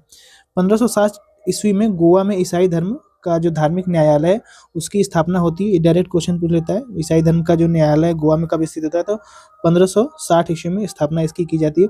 इसका उद्देश्य क्या होता है कि जो ईसाई धर्म विरोधी लोग हैं उनको दंडित करना। देखिए गंदा उद्देश्य है इनका, ध्यान रखिएगा। और मध्य अमेरिका से तंबाकू, ये यहाँ पे इंपॉर्टेंट है। देखिए मध्य अमेरिका से ही क्या लाते हैं, तो तंबाकू, मूंगफली, आलू, मक्का, पपीता, अमरूद, ये पौधे ये सारे जो है भारत में पुर्तगाली ही लेकर के आते हैं। बादाम, लीची, संतरा, अनानास, काजू का प्रवेश भी अन्य देशों से पुर्तगालियों के द्वारा ही किया जाता है, ठीक है। जहाज निर्माण, प्रिंटिंग प्रेस 1556 में, ये डायरेक्ट क्वेश्चन पूछता है, प्रिंटिंग प्रेस पुर्तगाली भारत में कब लेके आए थे, 1556 में लेके आए थे, ठीक है। 1556 में इसकी स्थापना की जाती है और भारत में पुर्तगालियों ने प्रारंभ की थी। भारत में गोथिक स्थापत्य कला एक ही है, बहुत ही इंपॉर्टेंट स्थापत्य कला है, ये पुर्तगालियों के द्वारा ही इसका आगमन हुआ था, ठीक है। और यहाँ पे देखा जाए तो जो पेड़ पौधे होते हैं उसका वनस्पतीय मतलब कि औषधि के रूप में वैज्ञानिक ग्रंथ कहाँ मिलता है, तो 1563 ईस्वी में गोवा में से ये प्रारंभ होता है, ठीक है। इसको भी ध्यान रख सकते हैं। अब आ जाते हैं डच के बारे में, थोड़ा सा इसमें डच के बारे में भी दिया हुआ है, इसको पढ़ लेते हैं। देखिए डच के बारे में पढ़ने से पहले यहाँ पे जो एक दो फैक्ट छोटे छोटे छूट गए थे, अब हम लोग उसको कवर करेंगे, ठीक है। देखिए यहाँ पे परीक्षा की दृष्टि से जल्दी जल्दी हम लोग इसको कंप्लीट करते हैं, क्योंकि पुर्तगालियों के बारे में पूरा पढ़ लिए तो जल्दी जल्दी कंप्लीट हो जाएगा, ठीक है। 15वीं शताब्दी में एशिया और भूमध्य सागरी व यूरोपीय व्यापार का एकाधिकार किस देश के व्यापारियों के हाथ में था, तो सबसे पहले आपका आता है क्रमशः अरब होते हैं, इटालवी होते हैं, व्यापारियों में था, अरब और इटली वाले व्यापारियों के हाथ में था। बाद में यहाँ पे देखा जाए तो पुर्तगाली के किस शासक ने मशालों के व्यापार पर नियंत्रण स्थापित करने के लिए भारत के लिए सीधे समुद्री मार्ग की खोज की थी, तो डॉन हेनरिक ने। इसे हेनरी द नेविगेटर की संज्ञा भी दी जाती है। यहाँ पे क्या पूछ रहा है, इसको ध्यान रखिए, पुर्तगाली के किस शासक का, पुर्तगाली जो शासक है उसका नाम पूछ रहा है, ठीक है। भारत की खोज करने वाले के बारे में नहीं पूछ रहा है, वास्को डी गामा हो जाएगा वो। यहाँ पे देखा जाए तो संभवतः मध्य युग की किसी अन्य घटना का सभ्य संसार पर इतना प्रभाव नहीं पड़ता जितना कि भारत से जाने वाले जो समुद्री मार्ग खुल जाने से। उक्त कथन किसका है, तो ये आपका डार्डवेल का है। मध्यकाल में सबसे पहले भारत से व्यापार संबंधित किस यूरोपीय कंपनी व देश ने बनाए थे, तो पुर्तगाली सबसे पहले बनाते हैं। 15वीं शताब्दी में हिंद महासागर के इतिहास की सबसे महत्वपूर्ण घटना किस बंदरगाह का अंतर्राष्ट्रीय बंदरगाह के रूप में उभरना है, तो मलक्का पर धीरे धीरे जब ये अधिकार कर लेते हैं पुर्तगाली, तब ये इसका अंतर्राष्ट्रीय महत्व समझ में आता है, ठीक है, ध्यान रखिएगा। किस भारतीय व्यापारी ने वास्को डी गामा का सहयोग किया था, तो इब्न मजीद जो आपका गुजरात का यात्री था, ठीक है, इसने आपका सहायता किया था, ठीक है। ये हो गया। आगे बढ़ते हैं, यहाँ पे कुछ समुद्री नाविक और यहाँ पे जन्म स्थान दिया गया है, इसको देख लेते हैं। कोलंबस कहाँ से था, ये आपका इटली का था। जैक्स कार्टियर कहाँ का था, फ्रांस का। फ्रांसिस ड्रेक ये आपका यूनाइटेड किंगडम का था। मैगलेन पुर्तगाल का था, ठीक है। दक्षिण अमेरिका आप लोग देख रहे हैं, वहाँ पे जो नीचे जल संधि मैगलेन के नाम से ये है। और यहाँ पे टुआर्ड बारबोसा कहाँ का था, पुर्तगाल का था। डोमिंगो पयास पुर्तगाली था। और यहाँ पे पीटर मुंडी कहाँ का था, ये भी यूके का था, ठीक। ये फैक्ट हो गया। यहाँ से आगे बढ़ते हैं, यहाँ पे देखिए, ठीक है। भारत 1498 ईस्वी में यहाँ पे देखा जाए तो वास्को डी गामा पुर्तगाली का था, इसने भारत की खोज की थी। अमेरिका की खोज कितने की थी, तो 1492 ईस्वी में क्रिस्टोफर कोलंबस ने की थी, ये स्पेन का था। ये हो गया। केप ऑफ गुड होप तक कौन पहुंचा था, तो 1487 में बार्थोलोमेव डियास पहुंचा था, पुर्तगाल का था। इसके 10 वर्ष के बाद 1487 के बाद 1497 ईस्वी में आपका जो है कि वास्को डी गामा आता है, ठीक है। 1498 यहाँ पे दिया हुआ है। ऑस्ट्रेलिया की खोज कौन करता है, तो 1770 में ऑस्ट्रेलिया की खोज होती है, कैप्टन जेम्स कुक करते हैं। न्यूजीलैंड यहाँ पे देखा जाए तो 1642 में इसकी खोज होती है। और तस्मान जो कि हॉलैंड का यात्री था, इसने इसकी खोज की थी। ठीक है, ये चीज़ें हो गई, ध्यान रखिएगा, सारी चीज़ इंपॉर्टेंट है, पूछा गया है, इसको हम लोग देख रहे हैं। ठीक है, यहाँ पे देखिए, पुर्तगालियों के विरुद्ध भारत पर तुर्की आक्रमण। तो 1529 ईस्वी में सुलेमान रईस गुजरात के तट पर आक्रमण किया था। 1538 ईस्वी में सुलेमान पाशा दीव पर आक्रमण किया था। और 1551 में पेरी रईस मस्कट एवं भुज पर आक्रमण हुआ था। 1554 ईस्वी में अली रईस पश्चिम समुद्री तट पर ही आक्रमण किया था। बहुत इंपॉर्टेंट फैक्ट है, ये अरेंज करने के बारे में पूछ सकता है, नाम पूछ सकता है, इस प्रकार से सबको। ठीक है, ध्यान रखिएगा, और किस पे आक्रमण किया था इसको भी ध्यान रखिए, बहुत इंपॉर्टेंट ये डाटा यहाँ से मिल रहा है आप लोगों को। ठीक है, आगे बढ़ते हैं, यहाँ पे देख लेते हैं ये क्या है। तो किस पुर्तगाली वायसराय की कब्र कोचीन में है? तो वास्को डी गामा की है। 15वीं शताब्दी में समुद्री यात्राओं को संभव बनाने के लिए दिशा सूचक यंत्र की खोज किसने की थी? तो हेनरी द नेविगेटर ने की थी, पुर्तगाली आपका शासक था ये। पश्चिम बंगाल की हुगली नामक फैक्ट्री की स्थापना किस यूरोपीय शक्ति के द्वारा की गई थी? तो आपका पुर्तगालियों के द्वारा की गई थी। पौंडीचेरी, जिसको वर्तमान में पुदुचेरी के नाम पर जाना जाता है, उस पर कब्जा करने वाली पहले यूरोपीय शक्ति कौन थे? तो पुर्तगाली थे। और दूसरे यहाँ पे कौन थे? सबका दिया हुआ है। ठीक है, तो दूसरे आपका डच थे। तीसरे आपका 1793 ईस्वी में अंग्रेज कर लेते हैं। और 1814 ईस्वी में पेरिस की संधि के बाद ये जो आपका पौंडीचेरी है, ये किसको प्राप्त हो जाता है? तो ये प्राप्त हो जाता है आपका फ्रांसीसियों को। और देखिए, हाँ, फ्रांसीसियों को ये प्राप्त हो जाता है। ये एक फैक्ट, अच्छा सा फैक्ट है, इसको ध्यान रखिएगा, इंपॉर्टेंट है। ठीक है, हुगली को बंगाल की खाड़ी में समुद्री लूटपाट के लिए अपना अड्डा किसने बनाया था? तो पुर्तगालियों ने बनवाया था। और पुर्तगाली के दूत अनंतानियो कैब्राल किसके शासन काल में भारत आया था? तो अकबर के शासन काल में ये भारत आया था। स्पाइस आइलैंड मसाला द्वीप किसको कहते हैं? तो इंडोनेशिया को मसाला द्वीप के नाम से जाना जाता है। अफीम, सिल्क, मशाले, नील का प्रारंभ कौन किया था? मतलब किस व्यापारी रुचि करते थे इसमें? तो ये आपका मशालों में ये जो पुर्तगाली अपनी रुचि रखते थे। 15वीं शताब्दी के लगभग बंगाल की खाड़ी के समूचे क्षेत्रों में और विशेष रूप से कोरोमंडल से मलक्का तक के व्यापार को नियंत्रित करने वाला प्रमुख भारतीय समुदाय कौन था? तो ये आपका चेट्टियार समुदाय था। उसके साथ ही एक अन्य दक्षिणी पूर्वी व्यापारी समुदाय चुलिया मुसलमान हुआ करते थे। अच्छा फैक्ट है, इसको ध्यान रख लीजिएगा। ठीक है, भारत में पुर्तगाली समुद्री साम्राज्य का कौन सी उपमा दी गई है? तो एस्तादो डे इंडिया इनका नाम दिया गया है। भारत में सबसे पहले और सबसे अंत में कौन आए थे? तो पुर्तगाली 1498 में आए थे, 1961 में ये भारत से जाते हैं। कालीकट का यहाँ पे मलयालम में नाम क्या है? तो कोझिकोड इसका मलयालम में नाम स्थित है। ठीक है, ध्यान रखिएगा। हॉर्मुज जो बंदरगाह है वो किस पुर्तगाली गवर्नर के समय कब्जा कर लिया गया था? तो कुर्क के समय, अल्बुकर्क के समय। इनका पूरा नाम है आपका अल्फांसो डी अल्बुकर्क। भारत में यूरोपीय शक्ति का अपना पहला किला कहाँ निर्मित किया था? तो केरल के कोचीन में इन्होंने अपना पहला जो है कि किला निर्मित किया था। पुर्तगालियों ने गोवा को 1510 ईस्वी में जीत लिया था। ठीक है, 1622 ईस्वी में यहाँ पे भी दिया है, दो बार। बंगाल का कौन सा बंदरगाह पुर्तगालियों के समय पोर्टो ग्रांडे की संज्ञा से अभिहित था? तो ये आपका चटगांव था। ठीक, उसको चटगांव को पोर्टो क्या बोला जाता था? तो पोर्टो ग्रांडो बोला जाता था। ठीक है, अंग्रेजी अधिकारी थॉमस बेस्ट जो था, उसने पुर्तगाली को कहाँ पे हराया था? तो सूरत के निकट एक स्वाली का युद्ध हुआ था, कैप्टन बेस्ट इसमें विजयी रहा था। ठीक है, पुर्तगालियों के विरुद्ध शाहजहां ने किस नगर को घेर लिया था? तो हुगली को इसने घेर लिया था। अल्फांसो डी अल्बुकर्क जो मजार है वो भारत में कहाँ स्थित है? तो गोवा में अवस्थित है। ठीक, आगे देख लेते हैं, एक फैक्ट यहाँ पे दिया हुआ है। 1542 ईस्वी में नए पुर्तगाली गवर्नर मार्टिन ए फ्रांसिस्को डी सोयूसा के साथ सेंट फ्रांसिस जेवियर भी दक्षिण भारत गए थे। ये संत थे। ठीक है, संत फ्रांसिस जेवियर जेसुइट संघ मतलब कि ऑर्डर के संस्थापक समुदाय में से एक था। गोवा में प्रतिवर्ष संत फ्रांसिस जेवियर को भोज अनुष्ठान प्रदान किया जाता है। तो ये देखिए, डायरेक्ट क्वेश्चन बना है, यूपीएससी का क्वेश्चन है, तो इसको ध्यान रखिएगा। क्या है? गोवा में प्रतिवर्ष संत फ्रांसिस जेवियर के नाम से प्रतिवर्ष भोज दिया जाता है। ठीक, ध्यान रखिएगा। 1572 ईस्वी में पुर्तगाली गवर्नर बनकर के एंटोनियो द नोरोन्हा के समय अकबर कैम्बे आया, जहां पे पुर्तगालियों से उसकी पहली परिचय हुआ था। तो 1572, ध्यान रखिएगा। इसी समय इसने देखा जाए तो शायद समुद्र वगैरह देखा था, नहीं, इस समय नहीं देखा था। ये कहाँ पे आता है? तो खंबात में आता है, और उसके बाद जहाँ पे पुर्तगालियों से अपनी मुलाकात करता है। और फिर 1580 ईस्वी में जेसुइट मिशन अकबर के दरबार में गया था। ध्यान रखिएगा, 1580 में जेसुइट मिशन गया था दरबार में अकबर के। ठीक है, इसमें फादर एकाबिया मानसरेट शामिल थे। अकबर की अनुमति से हुगली में तथा शाहजहां की अनुमति से बंदेल में पुर्तगालियों ने अपना कारखाना भी स्थापित किया था। ठीक, अब यहाँ पे डायरेक्ट क्वेश्चन पूछ सकता है कि हुगली में किसके मतलब कि आदेश पे स्थापना किया थे पुर्तगालियों ने अपनी फैक्ट्री? तो अकबर के। और यहाँ पे बंदेल में पूछ लेगा तो किससे? तो शाहजहां से किए थे। ठीक है, ध्यान रखिएगा। आगे देख लेते हैं, इसमें कुछ और बच रहा है। ठीक है, अब यहाँ पे कुछ नहीं बच रहा है। एक यहाँ पे देख लीजिएगा, ये आपका अब यहाँ पे क्या हो गया, हाँ डच के बारे में पढ़ लेते हैं, ठीक है। देखिए, तो डच जो है हॉलैंड या फिर नीदरलैंड के निवासी हुआ करते थे। नीदरलैंड अभी नाम है इसका, ठीक है, पहले हॉलैंड था, नीदरलैंड के निवासी हुआ करते थे। कार्निलियस यहाँ पे हेडस्मान के नेतृत्व में पहला डच अभियान भारत में आया था 1596 ईस्वी में, ठीक है। और सुमात्रा एवं बैटम में पहुंचा, सुमात्रा जो द्वीप आप देख रहे हैं वहां पे पहुंचा था, ठीक है। उसके बाद डचों ने भारत एवं पूर्वी जगत की कई समुद्री यात्राएं भी संपन्न की थी।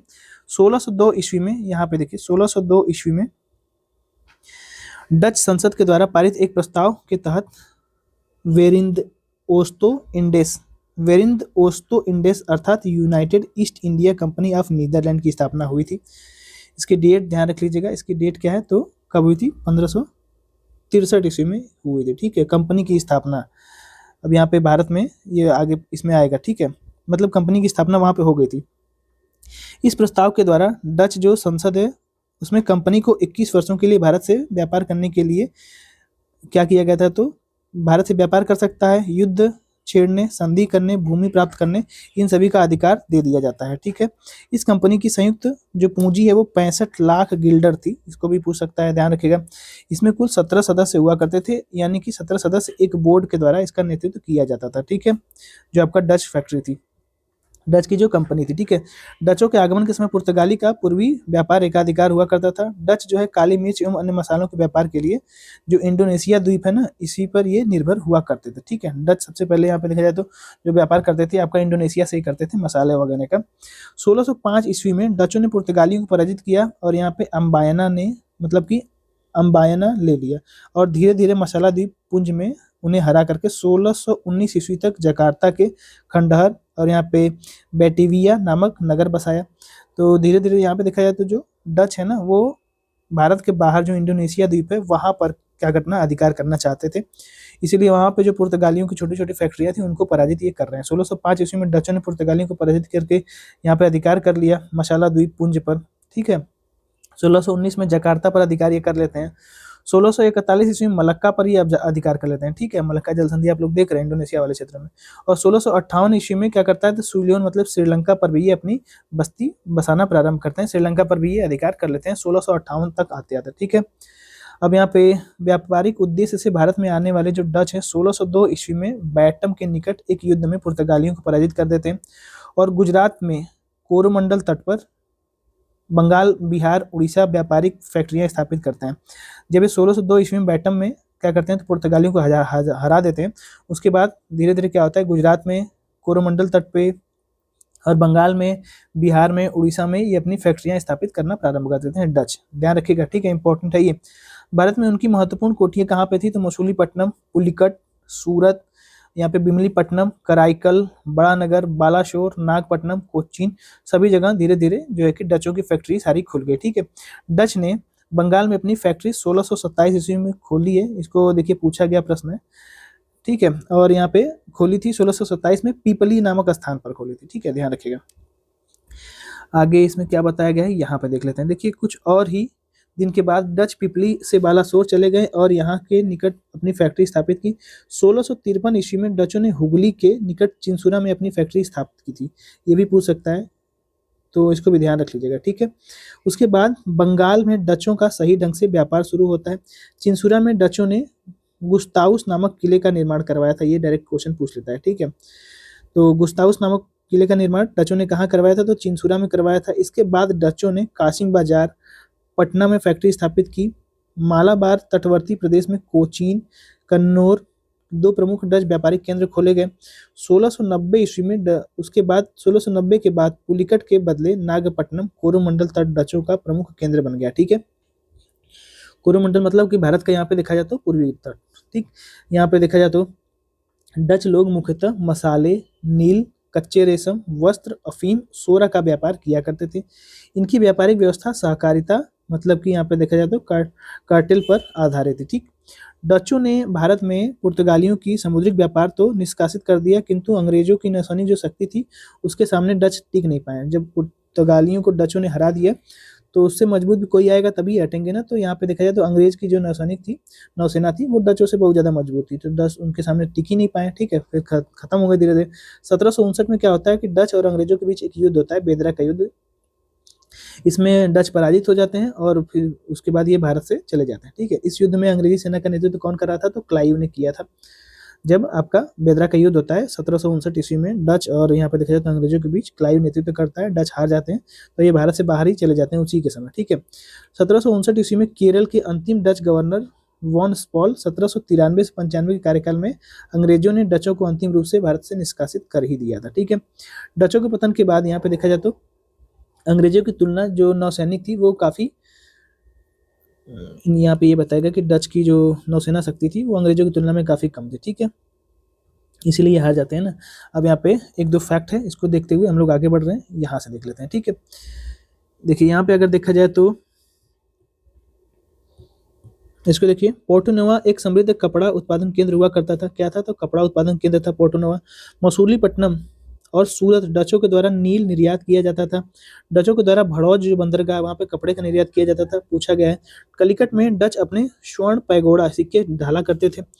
अब यहाँ पे आगे बताएगा कि नगल वांचे और यहाँ पे पाल कोल्लू नील के उत्पादन, कपड़े की रंगाई के लिए प्रसिद्ध हुआ केंद्र हुआ करते थे। मद्रास के दक्षिण में स्थित सदर सदरपत्तनम उत्कृष्ट प्रकार के कपड़ों के लिए प्रसिद्ध हुआ करता था। बंगाल से डचों के द्वारा निर्यात की जाने वाली प्रमुख वस्तुएं सूती कपड़ा, रेशम, अफीम, सोना हुआ करता था। ठीक है, बंगाल से ये निर्यात करते थे।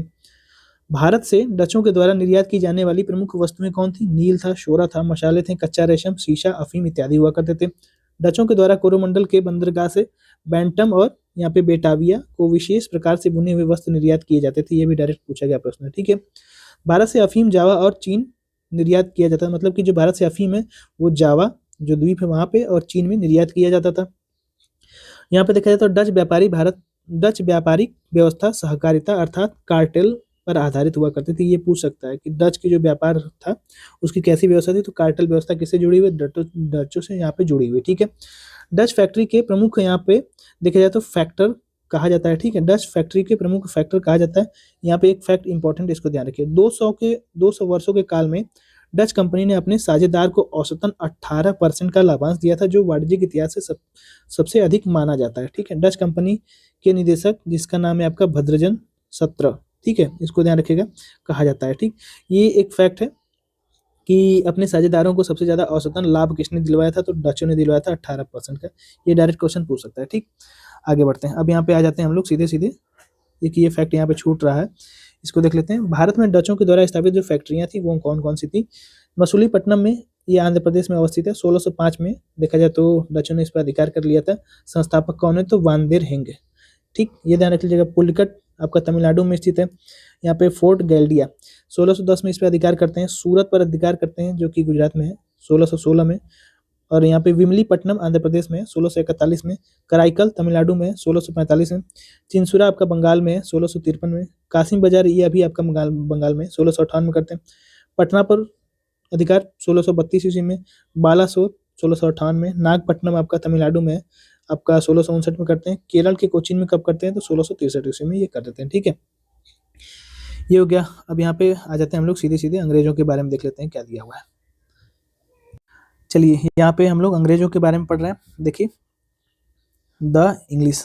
भारत में सबसे पहले 1608 ईस्वी में कैप्टन हॉकिंस नामक समुद्री जहाज से होकर के हेक्टर, मतलब कि जो कैप्टन हॉकिंस है वो समुद्री मार्ग से होकर के भारत में आया था, रेड ड्रैगन जहाज से। ठीक है, ये पूछ लेता है। ये आपका आता है सूरत नामक बंदरगाह पर आता है। फिर उसके बाद क्या करता है? यद्यपि भारत आने वाला प्रथम अंग्रेज यात्री कौन है? तो जॉन मिल्टन हॉल है। ये 1597 ईस्वी में आया था, लेकिन ये देखा जाए तो 16वीं शताब्दी के पुर्तगाल, विला, स्पेन, ये कैसे आया था? तो स्थल मार्ग से आया था। और जहाज से कौन आया था? तो कैप्टन हॉकिंस आया था 1608 में। दो चीज़ें यहाँ से क्लियर कर लीजिए, एक बार फिर से पढ़ लेते हैं। 1608 में कैप्टन हॉकिंस आता है, जहाज से आता है। ठीक है, और रेड ड्रैगन इसका नाम है। उसके बाद ये सूरत में आता है। जॉन मिल्टन हॉल ये आपका भारत में आता है, लेकिन इसको ध्यान रखिएगा ये स्थल मार्ग से आता है। 1597 ईस्वी में ही आ जाता है, लेकिन ये आपका स्थल मार्ग से आता है। दो फैक्ट यहाँ से इंपॉर्टेंट है, इसको ध्यान रख लीजिएगा। यहाँ पे देखा जाए तो 16वीं शताब्दी तक पुर्तगाल का विलय स्पेन से हो गया और 1588 ईस्वी में स्पेनी जहाज का बेड़ा है आर्मेड अंग्रेजों के द्वारा पराजित होता है, जिसमें अंग्रेजी सेना का नेतृत्व कौन करता था? जॉन मिल्डन हॉल किया था। ठीक, इसको ध्यान रख लीजिएगा। यहाँ पे देख लेते हैं 1599 ईस्वी में पूर्व के देशों के साथ व्यापार करने के लिए अंग्रेजों ने एक कंपनी की स्थापना की थी। इसमें कुल 217 व्यापारी हुआ करते थे। उसके बाद यहाँ पे देखा जाए तो इस कंपनी का नाम था governor and company of merchant of London trading into east Indies, इसका नाम था, जो कि इंग्लैंड के द्वारा स्थापित किया गया था। आरंभ से ही वह राजतंत्र से संबंधित थी और रानी एलिजाबेथ 1598 से लेकर 1603 तक उसके हिस्सेदार हुआ करती थी। रानी एलिजाबेथ के बारे में यहाँ पे थोड़ा सा दिया हुआ है, 1598 से लेकर के, मतलब 1558 से लेकर के 1603 ईस्वी तक। ठीक है, ये हो गया। अगर यहाँ पे देखा जाए तो 31 दिसंबर सन 1600 ईस्वी में ब्रिटेन की जो महारानी है एलिजाबेथ प्रथम, उसने शाही फरमान दे करके कंपनी को 15 वर्षों के लिए भारत से, मतलब कि पूर्वी देशों के साथ व्यापार करने के लिए जो अधिनियम है वो पारित किया था। चार्टर अधिनियम कहा जाता है इसको। और इसमें कंपनी को चलाने के लिए कुल 26 सदस्य हुआ करते थे। कोर्ट ऑफ डायरेक्टर अथवा निदेशक मंडल का गठन किया गया है। इस सभी को हम लोगों ने पॉलिटी में पढ़ा था कि कितने कितने समय के लिए इनको बनाया गया था। ठीक है, कैसे कैसे ये अधिकार करते हैं। यहाँ पे इतिहास पढ़ रहे हैं हम लोग, तो इसमें ये जानिए कि यहाँ पे जो कंपनी उसको चलाने के लिए 26 सदस्य को मिला करके कोर्ट ऑफ डायरेक्टर अथवा निदेशक मंडल की गठन किया गया था। इन सदस्यों में एक निदेशक और एक उप निदेशक तथा 24 सदस्य हुआ करते थे। ठीक, अंग्रेज ईस्ट इंडिया कंपनी की ओर से पहली समुद्री यात्रा 1601 से लेकर के 3 में की गई थी। इसी यहाँ पे देखा जाए तो इसी वर्ष उसके जहाज इंडोनेशिया के जो मसाला द्वीप है वहां पे गए थे। ठीक है, अब यहाँ पे 1611 ईस्वी में भारत के पूर्वी घाट पर मछलीपट्टनम में एक अस्थायी फैक्ट्री बनाई जाती है, खोली जाती है। अस्थायी फैक्ट्री है 1611 में, लेकिन अंग्रेजों के द्वारा पहली फैक्ट्री 1613 में खोली जाती है। इसको भी ध्यान रख लीजिएगा। ठीक है, ये अस्थायी थी, 1611 में खोली गई थी मछलीपट्टनम में। उसमें व्यापारी कोठी गया गोदाम हुआ करता था। हाँ, यहाँ पे देखिए, शाही कृपा की दृष्टि से प्राप्त करने के लिए कंपनी ने राजा जेम्स प्रथम के एक पत्र के साथ कैप्टन हॉकिंस को 1608 ईस्वी में मुगल के दरबार में भेजा था और 1609 ईस्वी में मुगल सम्राट जहांगीर के दरबार में ये पहुंचा। तुर्की और फारसी का ये ज्ञाता था आपका कैप्टन हॉकिंस, इसीलिए यहाँ पे जो आपका जहांगीर है ये इंप्रेस हो जाता है। उसने उसके बाद क्या करता है तो इनको 400 का मनसब प्रदान करता है और खान की उपाधि भी देता है। ठीक है, ये चीजें ध्यान रख लीजिएगा। डायरेक्ट पूछा गया प्रश्न है, ज्यादा परेशान होने की आवश्यकता नहीं, धीरे धीरे इसको हम लोग कवर करते हैं। ठीक है, 1611 में हॉकिंस इंग्लैंड लौट जाता है और यहाँ पे देखा जाए तो 1613 ईस्वी में जहांगीर ने सबसे पहले यहाँ पे एक आज्ञा पत्र के द्वारा अंग्रेजों को सूरत में एक स्थायी फैक्ट्री की स्थापना करने की अनुमति दे देता है। ठीक है, ये यूपीएससी का पूछा गया प्रश्न है। 1615 में जेम्स प्रथम ने कंपनी की ओर से सर टॉमस रो को मुगल दरबार में भेजा। रो जो है टॉमस रो जहांगीर की कृपा पाने में सफल होता है और वहाँ पे 3 वर्ष तक एक मान्य राजदूत के रूप में अजमेर, मांडू और इलाहाबाद में रहता है। ठीक है, इसको भी ध्यान रख लीजिएगा। ये डायरेक्ट पूछ सकता है कि कौन अंग्रेज था जो कि अजमेर, मांडू और इलाहाबाद में रहा था, तो ये आपका सर टॉमस रो था। 1615 ईस्वी में जेम्स प्रथम का राजदूत बनकर के ये मुगल दरबार में गया था। ठीक है, यहाँ पे ध्यान दीजिए, यहाँ पे ये क्या करता है, ये यहाँ पे रहता है। ठीक है, उसके बाद वह अपनी आशा के अनुरूप विधिवत निश्चित संधि प्राप्त करने में असफल रहता है। क्या करता है, ये असफल रहता है, परंतु वो क्या करता है, लेकिन कुछ जो फैक्ट्रियां उनको कोठियां उनको खोलने की अनुमति ये प्रदान कर लेता है। तो 1618 ईस्वी में मिल जाती है और फरवरी 1619 ईस्वी में सर टॉमस रो इंग्लैंड वापस चला जाता है। अंग्रेजों ने 1623 तक सूरत में और भड़ौच, अहमदाबाद, मसूलीपट्टनम, आगरा, अजमेर में अपनी कोठियां जो है कि स्थापित कर ली थी। ठीक है, ये सभी कोठियां सूरत की कोठियों की प्रेसिडेंसी यानी कि अध्यक्ष व काउंसिल के नियंत्रण में काम किया करती थी। 1640 ईस्वी में उन्होंने मद्रास नगर की स्थापना की थी। ठीक है, आत्मरक्षा के लिए वहां पे जो किला वगैरह उसका निर्माण करवाया था। सेंट जॉर्ज किले का निर्माण यहीं पे करवाया गया था अंग्रेजों के द्वारा, इसको ध्यान रख लीजिएगा। ठीक है, और फोर्ट सेंट जॉर्ज इसका नाम रखा गया था, मद्रास में ये है ये। ठीक है, 1651 ईस्वी में बंगाल में व्यापारिक विस्तार करने के लिए भी यहाँ पे ब्रिजमैन के नेतृत्व में हुगली में एक कोठी की स्थापना की जाती है 1651 में, इसको भी ध्यान रखिएगा। ठीक है, हुगली के बाद कासिम बाजार, पटना, राजमहल, अंग्रेजों की फैक्ट्री यहाँ पे स्थापित हो जाती हैं।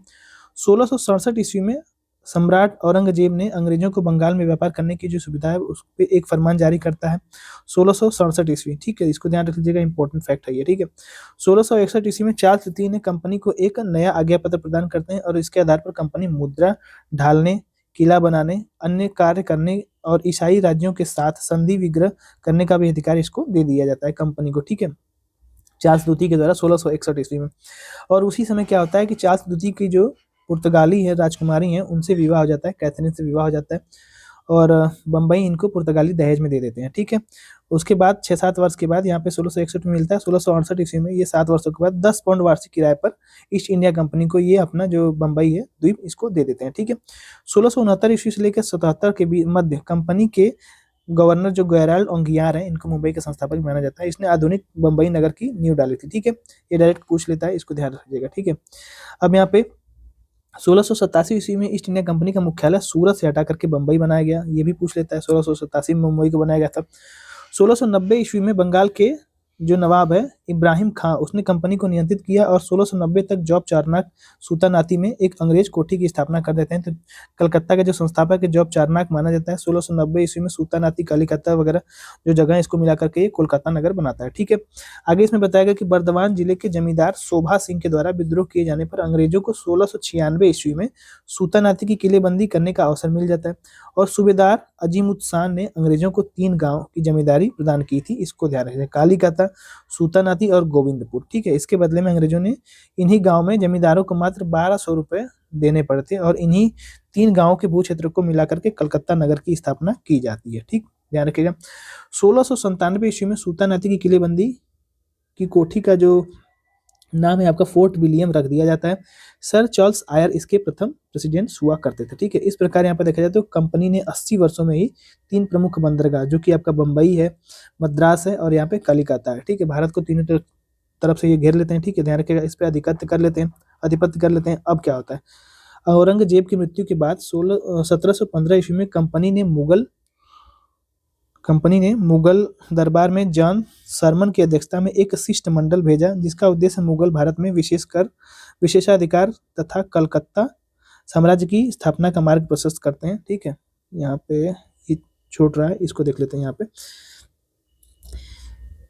ये कहाँ पे गया, हाँ ठीक है, विशेषाधिकार तथा कलकत्ता के आसपास के 38 गांव को प्राप्त करना था। शिष्टमंडल विलियम हैमिल्टन नाम से एक शल्य चिकित्सक भी भेजा था। ठीक है, जो मुगल सम्राट फरुखसियर था ना, यहाँ पे देखा जाए तो उसमें एक भयंकर रोग से पीड़ित हुआ करता था और यहाँ पे जो विलियम हैमिल्टन है ये डॉक्टर हुआ करते, एक सर्जन थे ये। ठीक है, चिकित्सक थे, शल्य चिकित्सक थे। उन्होंने देखा जाए तो फरुखसियर का जो रोग था उसको ठीक किया था और उसमें सफलता प्राप्त की थी। सम्राट ने प्रसन्न होकर के 1717 में एक फरमान जारी करता है, कंपनी के व्यापार के लिए चुंगी को कर और मतलब कि करों से मुक्त कर देता है तथा कलकत्ता, मद्रास के समीप कुछ गांव भी भेंट में इनको दिए जाते हैं। ठीक है, साथ ही कंपनी के द्वारा बम्बई की टकसाल में जारी किए गए सिक्कों के मुगलों में मान्यता मिल जाती है कि अब जो यहाँ पे अंग्रेज सिक्के डालेंगे वो मुगल दरबार में भी, मतलब कि मुगल के जो साम्राज्य है उसमें भी चल सकता है। ठीक है, और महोदय ने इस फरमान को कंपनी का मैग्ना कार्टा कहा है।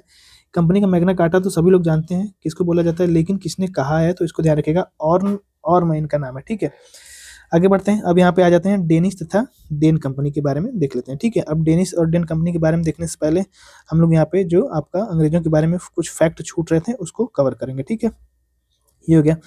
यहाँ पे देखिए 1688 ईस्वी में क्या होता है, यहाँ पे देखिए 1688 ईस्वी में सूरत के गवर्नर सर जॉन चाइल्ड ने ताप्ती नदी के मुहाने पर अधिकार कर मुगलों के जहाज को पकड़ लिया था। उसके बाद मलक्का जाने वाला जो रास्ता था, मक्का मलक्का की यात्रा लोग, मतलब मक्का मदीना की यात्रा तो उस समय भी लोग किया करते थे। उस समय जो मक्का जाने का जहाज था उसको इसने बंद कर लिया था, सर जॉन चाइल्ड इसका नाम है। ठीक है, औरंगजेब को इस बात की सूचना मिलती है और उसने अंग्रेजों को दंडित करने के लिए विचार से पटना, कासिमपुर और मछलीपट्टनम, विशाखापट्टनम, सूरत में जो उनकी कोठियां खोली गई थी अंग्रेजों की, उसको छीन लेता है 1688 में।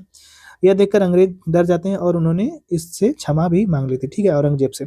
औरंगजेब ने यह समझ करके कि अंग्रेज के व्यापार से भारत में कुछ लाभ होता है, उन्होंने देखा जाए मतलब जो औरंगजेब है उसने 17,000 पाउंड दंड के रूप में लेकर के इनको छोड़ देता है। ठीक है, इसको ध्यान रखिएगा। अब यहाँ पे दिया है, आगे बढ़ लेते हैं। 1608 ईस्वी में टॉमस एडवर्थ के अधीन अंग्रेजों ने सबसे पहले सूरत में कारखाना लगाया। उसी वर्ष इंग्लैंड के राजा जेम्स प्रथम दूत के रूप में कैप्टन हॉकिंस सूरत पहुंचता है और जहांगीर के दरबार में 1609 में पहुंचता है। 1612 में कैप्टन बेस्ट इनको हरा देता है पुर्तगालियों को स्वाली के युद्ध में, और सूरत वह पहला भारतीय नगर हुआ करता था जहाँ पे अंग्रेजों ने भारत में पूर्वी व्यापार के साथ ब्रिटिश की नींव रखी थी।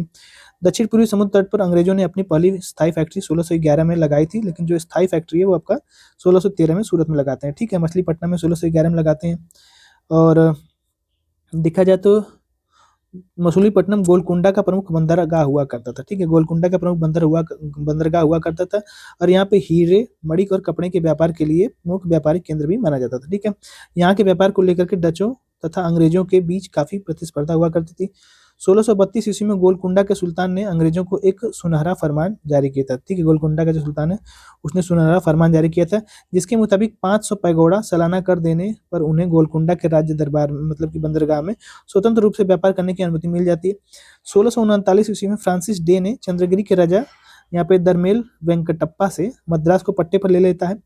ठीक है, और यहाँ पे फोर्ट सेंट जॉर्ज की क्या करता है तो स्थापना करता है। ठीक है, सितंबर 1641 ईस्वी में कंपनी का मुख्यालय मछलीपट्टनम से हटा करके मद्रास में स्थित सेंट फोर्ट जॉर्ज स्थापित कर दिया जाता है। जॉब चार्ना के बारे में दे रखा है, कलकत्ता का संस्थापक, गैरल डोंगियर मुंबई के संस्थापक और फ्रांसिस डे आपका मद्रास का संस्थापक। ये इंपॉर्टेंट फैक्ट है। ठीक है, इसको ध्यान रख लीजिएगा। 1694 ईस्वी में ब्रिटिश संसद ने सभी ब्रिटिश प्रजा को भारत से व्यापार करने की अनुमति दे दी थी। 1694 में कोई भी ब्रिटिश से व्यापार भारत में कर सकता था। इसी से अन्य ब्रिटिश कंपनियां English company trading in the east की स्थापना होती है और इस कंपनी की विशेषाधिकार दिलाने के लिए विलियम नारिश और औरंगजेब के दरबार में भेजा गया था, परंतु सफलता नहीं मिली थी। इसको आप लोग चाहें तो छोड़ सकते हैं। यहाँ पे देख लीजिए, 22 जुलाई 1702 को दोनों कंपनियों के विलय का निर्णय लिया जाता है। अर्ल ऑफ यहाँ पे गोडोल्फिन के निर्णय के तहत 1708 और 1709 ईस्वी में विलय कर दिया जाता है। कंपनी का नाम बदल करके the United company of merchant of England trading into the east Indies कर दिया जाता है। और ये कंपनी का नाम 1833 तक रहता है। ठीक है, अब 1833 में क्या होता है, इसके 1833 का एक चार्टर एक्ट आता है और इसका नाम बदल करके ईस्ट इंडिया कंपनी कर दिया जाता है। ठीक है, ये चीज़ ध्यान रख लीजिएगा। आगे बढ़ते हैं। अब यहाँ पे क्या छूट रहा है, यहाँ पे भी एक फैक्ट छूट रहा है, इसको देख लेते हैं। देखिए यहाँ पे अगर देखा जाए तो हाँ, यहाँ पे महारानी एलिजाबेथ प्रथम ने किस ब्रिटिश कंपनी को भारत से व्यापार करने के लिए भेजा था, तो लीवेंट कंपनी थी, 1593 में बनाई गई थी। रेड ड्रैगन जहाज से कौन आता है, तो पुर्तगाल मतलब कि अंग्रेज। यहाँ पे देखा जाए तो प्रथम अंग्रेज भारत में आता है। और ईस्ट इंडिया कंपनी की स्थापना के समय यहाँ पे देखा जाए तो भारत का शासन अकबर का था। 1600 में इसकी स्थापना हुई थी।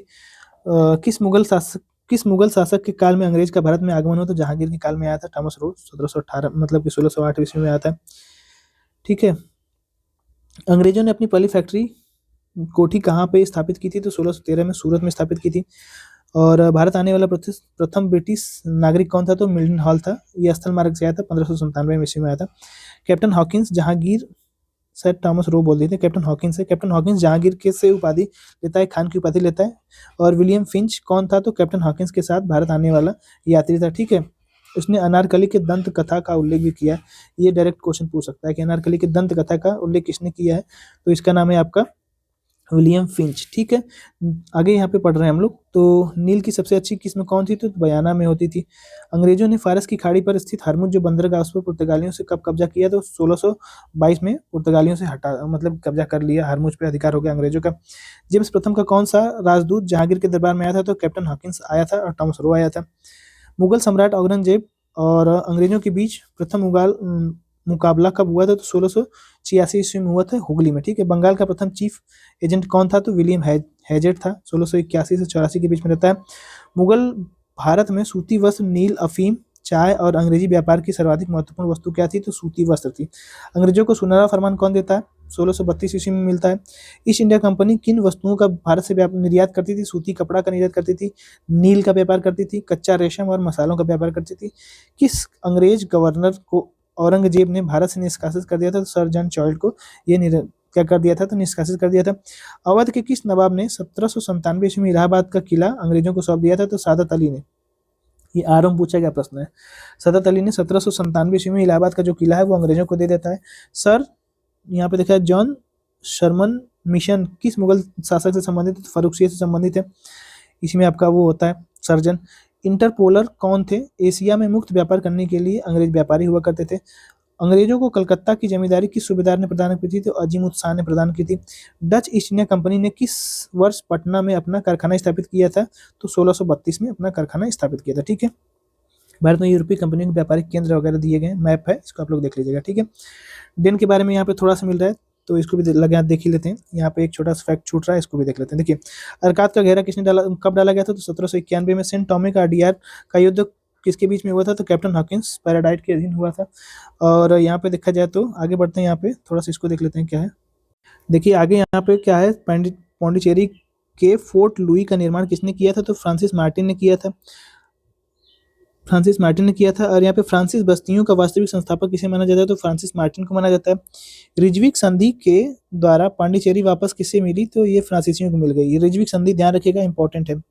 और यहाँ पे फ्रिजीरो कैट कौन थे, तो मुक्त व्यापार करने के लिए पक्षधर फ्रांसीसी व्यापारी हुआ करते थे।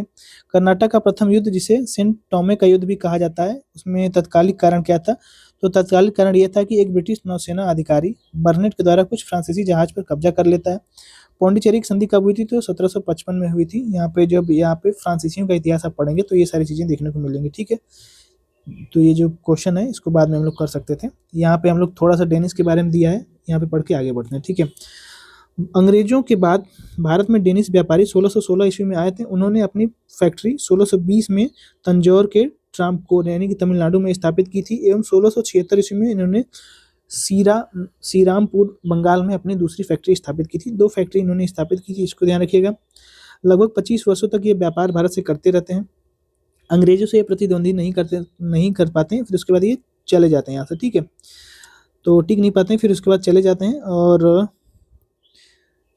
इसमें देखा जाए तो इनके व्यापार में लगातार गिरावट होती है। और 1745 ईस्वी में इन्होंने अपनी सभी जो भारतीय फैक्ट्रियां हैं उनको अंग्रेजों के हाथों में बेच करके वो क्या करते हैं, तो भारत से चले जाते हैं। डेनिश कंपनी है, डेन के लोग हैं, ठीक है, ध्यान रखिएगा। अब आ जाते हैं सबसे ज़्यादा इंपॉर्टेंट, इसमें फ्रांसीसी हैं। फ्रांसीसियों के बारे में हम लोग पढ़ते हैं, ठीक है। ये लास्ट होगा फ्रांसीसी। अब यहाँ पे देखिए फ्रांसीसियों के बारे में अगर हम लोग पढ़ना प्रारंभ करें तो सबसे पहले थोड़ा सा इसका हम लोग कलर चेंज कर लेते हैं। देखें, भारत में व्यापारिक दृष्टि से प्रविष्ट हुए यूरोपीय देशों में सबसे अंत में फ्रांसीसी के व्यापारी भारत आते हैं। हेनरी चतुर्थ, रिचलू और कोलबर्ट जैसे कुछ फ्रांसीसियों ने पूर्वी व्यापार का महत्व यहाँ पे महसूस किया था। तो कोलबर्ट एक जो थे, कोलबर्ट जो सम्राट लुईस 14वां का मंत्री हुआ करता था, उसने यहाँ पे भारत से व्यापार करने के लिए फ्रांसीसियों को उत्साहित किया था, इसको ध्यान रखिएगा, ठीक है।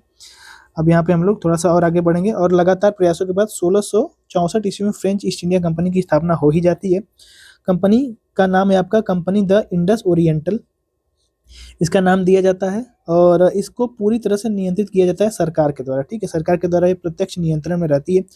1667 ईस्वी में फ्रांसिस कैरॉन फ्रैंको कैरो की अध्यक्षता में एक अभियान भी भारत भेजता है, ठीक है। इसके साथ इस्फान यानी कि ईरान का निवासी मरकरा भी हुआ करता था। ये डायरेक्ट क्वेश्चन पूछ सकता है, इसको थोड़ा सा ध्यान रखिएगा। देखिए यहाँ से एक बार फिर से पढ़ते हैं तब समझ में आ जाएगा। देखिए 1667 ईस्वी में, यहाँ पे कलर चेंज करते हैं, 1667 ईस्वी में फ्रांसिस कैरॉन फ्रैंको कैरो की अध्यक्षता में एक अभियान दल भारत में पहुंचता है। इसके साथ ही यहाँ पे देखा जाए तो कौन लोग और अन्य होते हैं, कौन, इस्फहान जो कि ईरान का था, निवासी था। और यहाँ पे मकरान भी हुआ करता था, ठीक है, मरकरा हुआ करता था। 2 लोग यहाँ पे नाम ध्यान रखिएगा। आगे यहाँ पे पढ़ रहे हैं, आगे यहाँ पे है कि 1668 ईस्वी में इस दल ने सूरत में पहली फैक्ट्री अपनी स्थापित की थी। 1668 ईस्वी में मरकरा ने गोलकुंडा के सुल्तान से एक अधिकार पत्र 1669 ईस्वी में प्राप्त किया था और पूर्वी तटों पर स्थित मसूलीपट्टनम में दूसरा कारखाना लगाया था, ठीक है। फ्रांसिस मार्टिन को सूरत और मसूलीपट्टनम की जिम्मेदारी सौंप दी गई थी। फ्रांसिस मार्टिन ने भारत में फ्रांसीसी शक्ति का विस्तार प्रारंभ किया था। और 1672 ईस्वी में फ्रांसिस मार्टिन ने उसके नेतृत्व में तंजाउर के जो शासक थे उसमें मद्रास के निकट सेंट टॉमे का युद्ध होता है और यहाँ पे इसको प्राप्त कर लेता है, ठीक है। किंतु अगले वर्ष उसका जल सेनापति दी लाहे गोलकुंडा के सुल्तान और डचों की संयुक्त सेना से पराजित हो जाता है और सेंट टॉमे जो होता है वो डचों के पास फिर से चला जाता है, ठीक है। इसी के बीच फ्रांसिस मार्टिन और यहाँ पे बेलांग लेप्सने ने क्या किया था, तो इसने वेलिकोंडापुरम के मुस्लिम सूबेदार शेर खान लोधी से एक छोटा सा गांव मद्रास के निकट प्राप्त किया था। इस गांव को पौंडीचेरी के नाम से जाना जाता है, ठीक है। वहीं पे फ्रांसीसियों ने 1674 ईस्वी में विकसित किया था, पौंडीचेरी के नाम से इसको विकसित किया था। और ये पूरी तरह से किलेबंद यानी कि फोर्ट लुई था। किलेबंद मतलब कि फोर्ट लुई का मतलब होता है किलेबंद, पूरी तरह से चारों तरफ से घिरा हुआ था, ठीक है। 1674 ईस्वी में स्थापित पौंडीचेरी को 1701 में पूर्व की फ्रांसीसी बस्तियों का केंद्र बनाया गया था। इसीलिए फ्रांसिस को फ्रैंको बोला जाता है, तो फ्रांसिस मार्टिन को भारत में फ्रांसीसी बस्तियों का वास्तविक संस्थापक माना जाता है।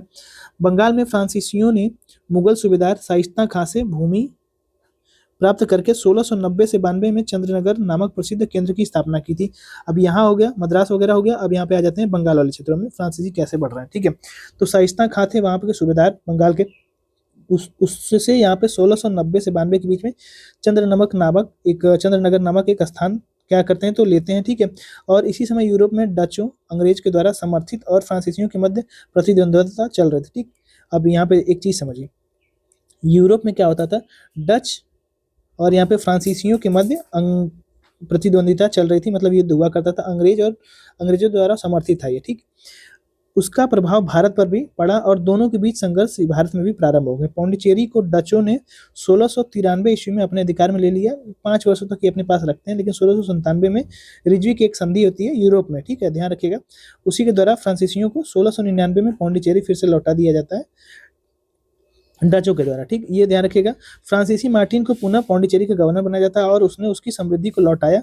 अपनी मृत्यु 1606 ईस्वी से पहले उसने यहाँ पे देखा जाए तो कलकत्ता में एक समृद्धि प्राप्त कर ली थी। ठीक है, ये हो गया। आगे बढ़ते हैं, अब यहाँ पे 1706 से लेकर के 1720 के मध्य फ्रांसीसियों की गतिविधियां निष्क्रिय रहीं। तो ये लगभग देखा जाए तो 15 साल तक कोई भी कार्य अच्छा नहीं, मतलब कि ये अपना जो कार्य करते हैं वो निष्क्रिय रूप से करते हैं, ज़्यादा अच्छे कार्य नहीं करते। ठीक है, उन्होंने सूरत और मछलीपट्टनम की फैक्ट्रियां बंद कर दी और सब फ्रांस की आंतरिक राजनीति के कारण हुआ था। इस दौरान पौंडीचेरी के 5 गवर्नर हुए, किंतु कोई भी मार्टिन के जैसा मजबूत और बुद्धिमान नहीं निकला।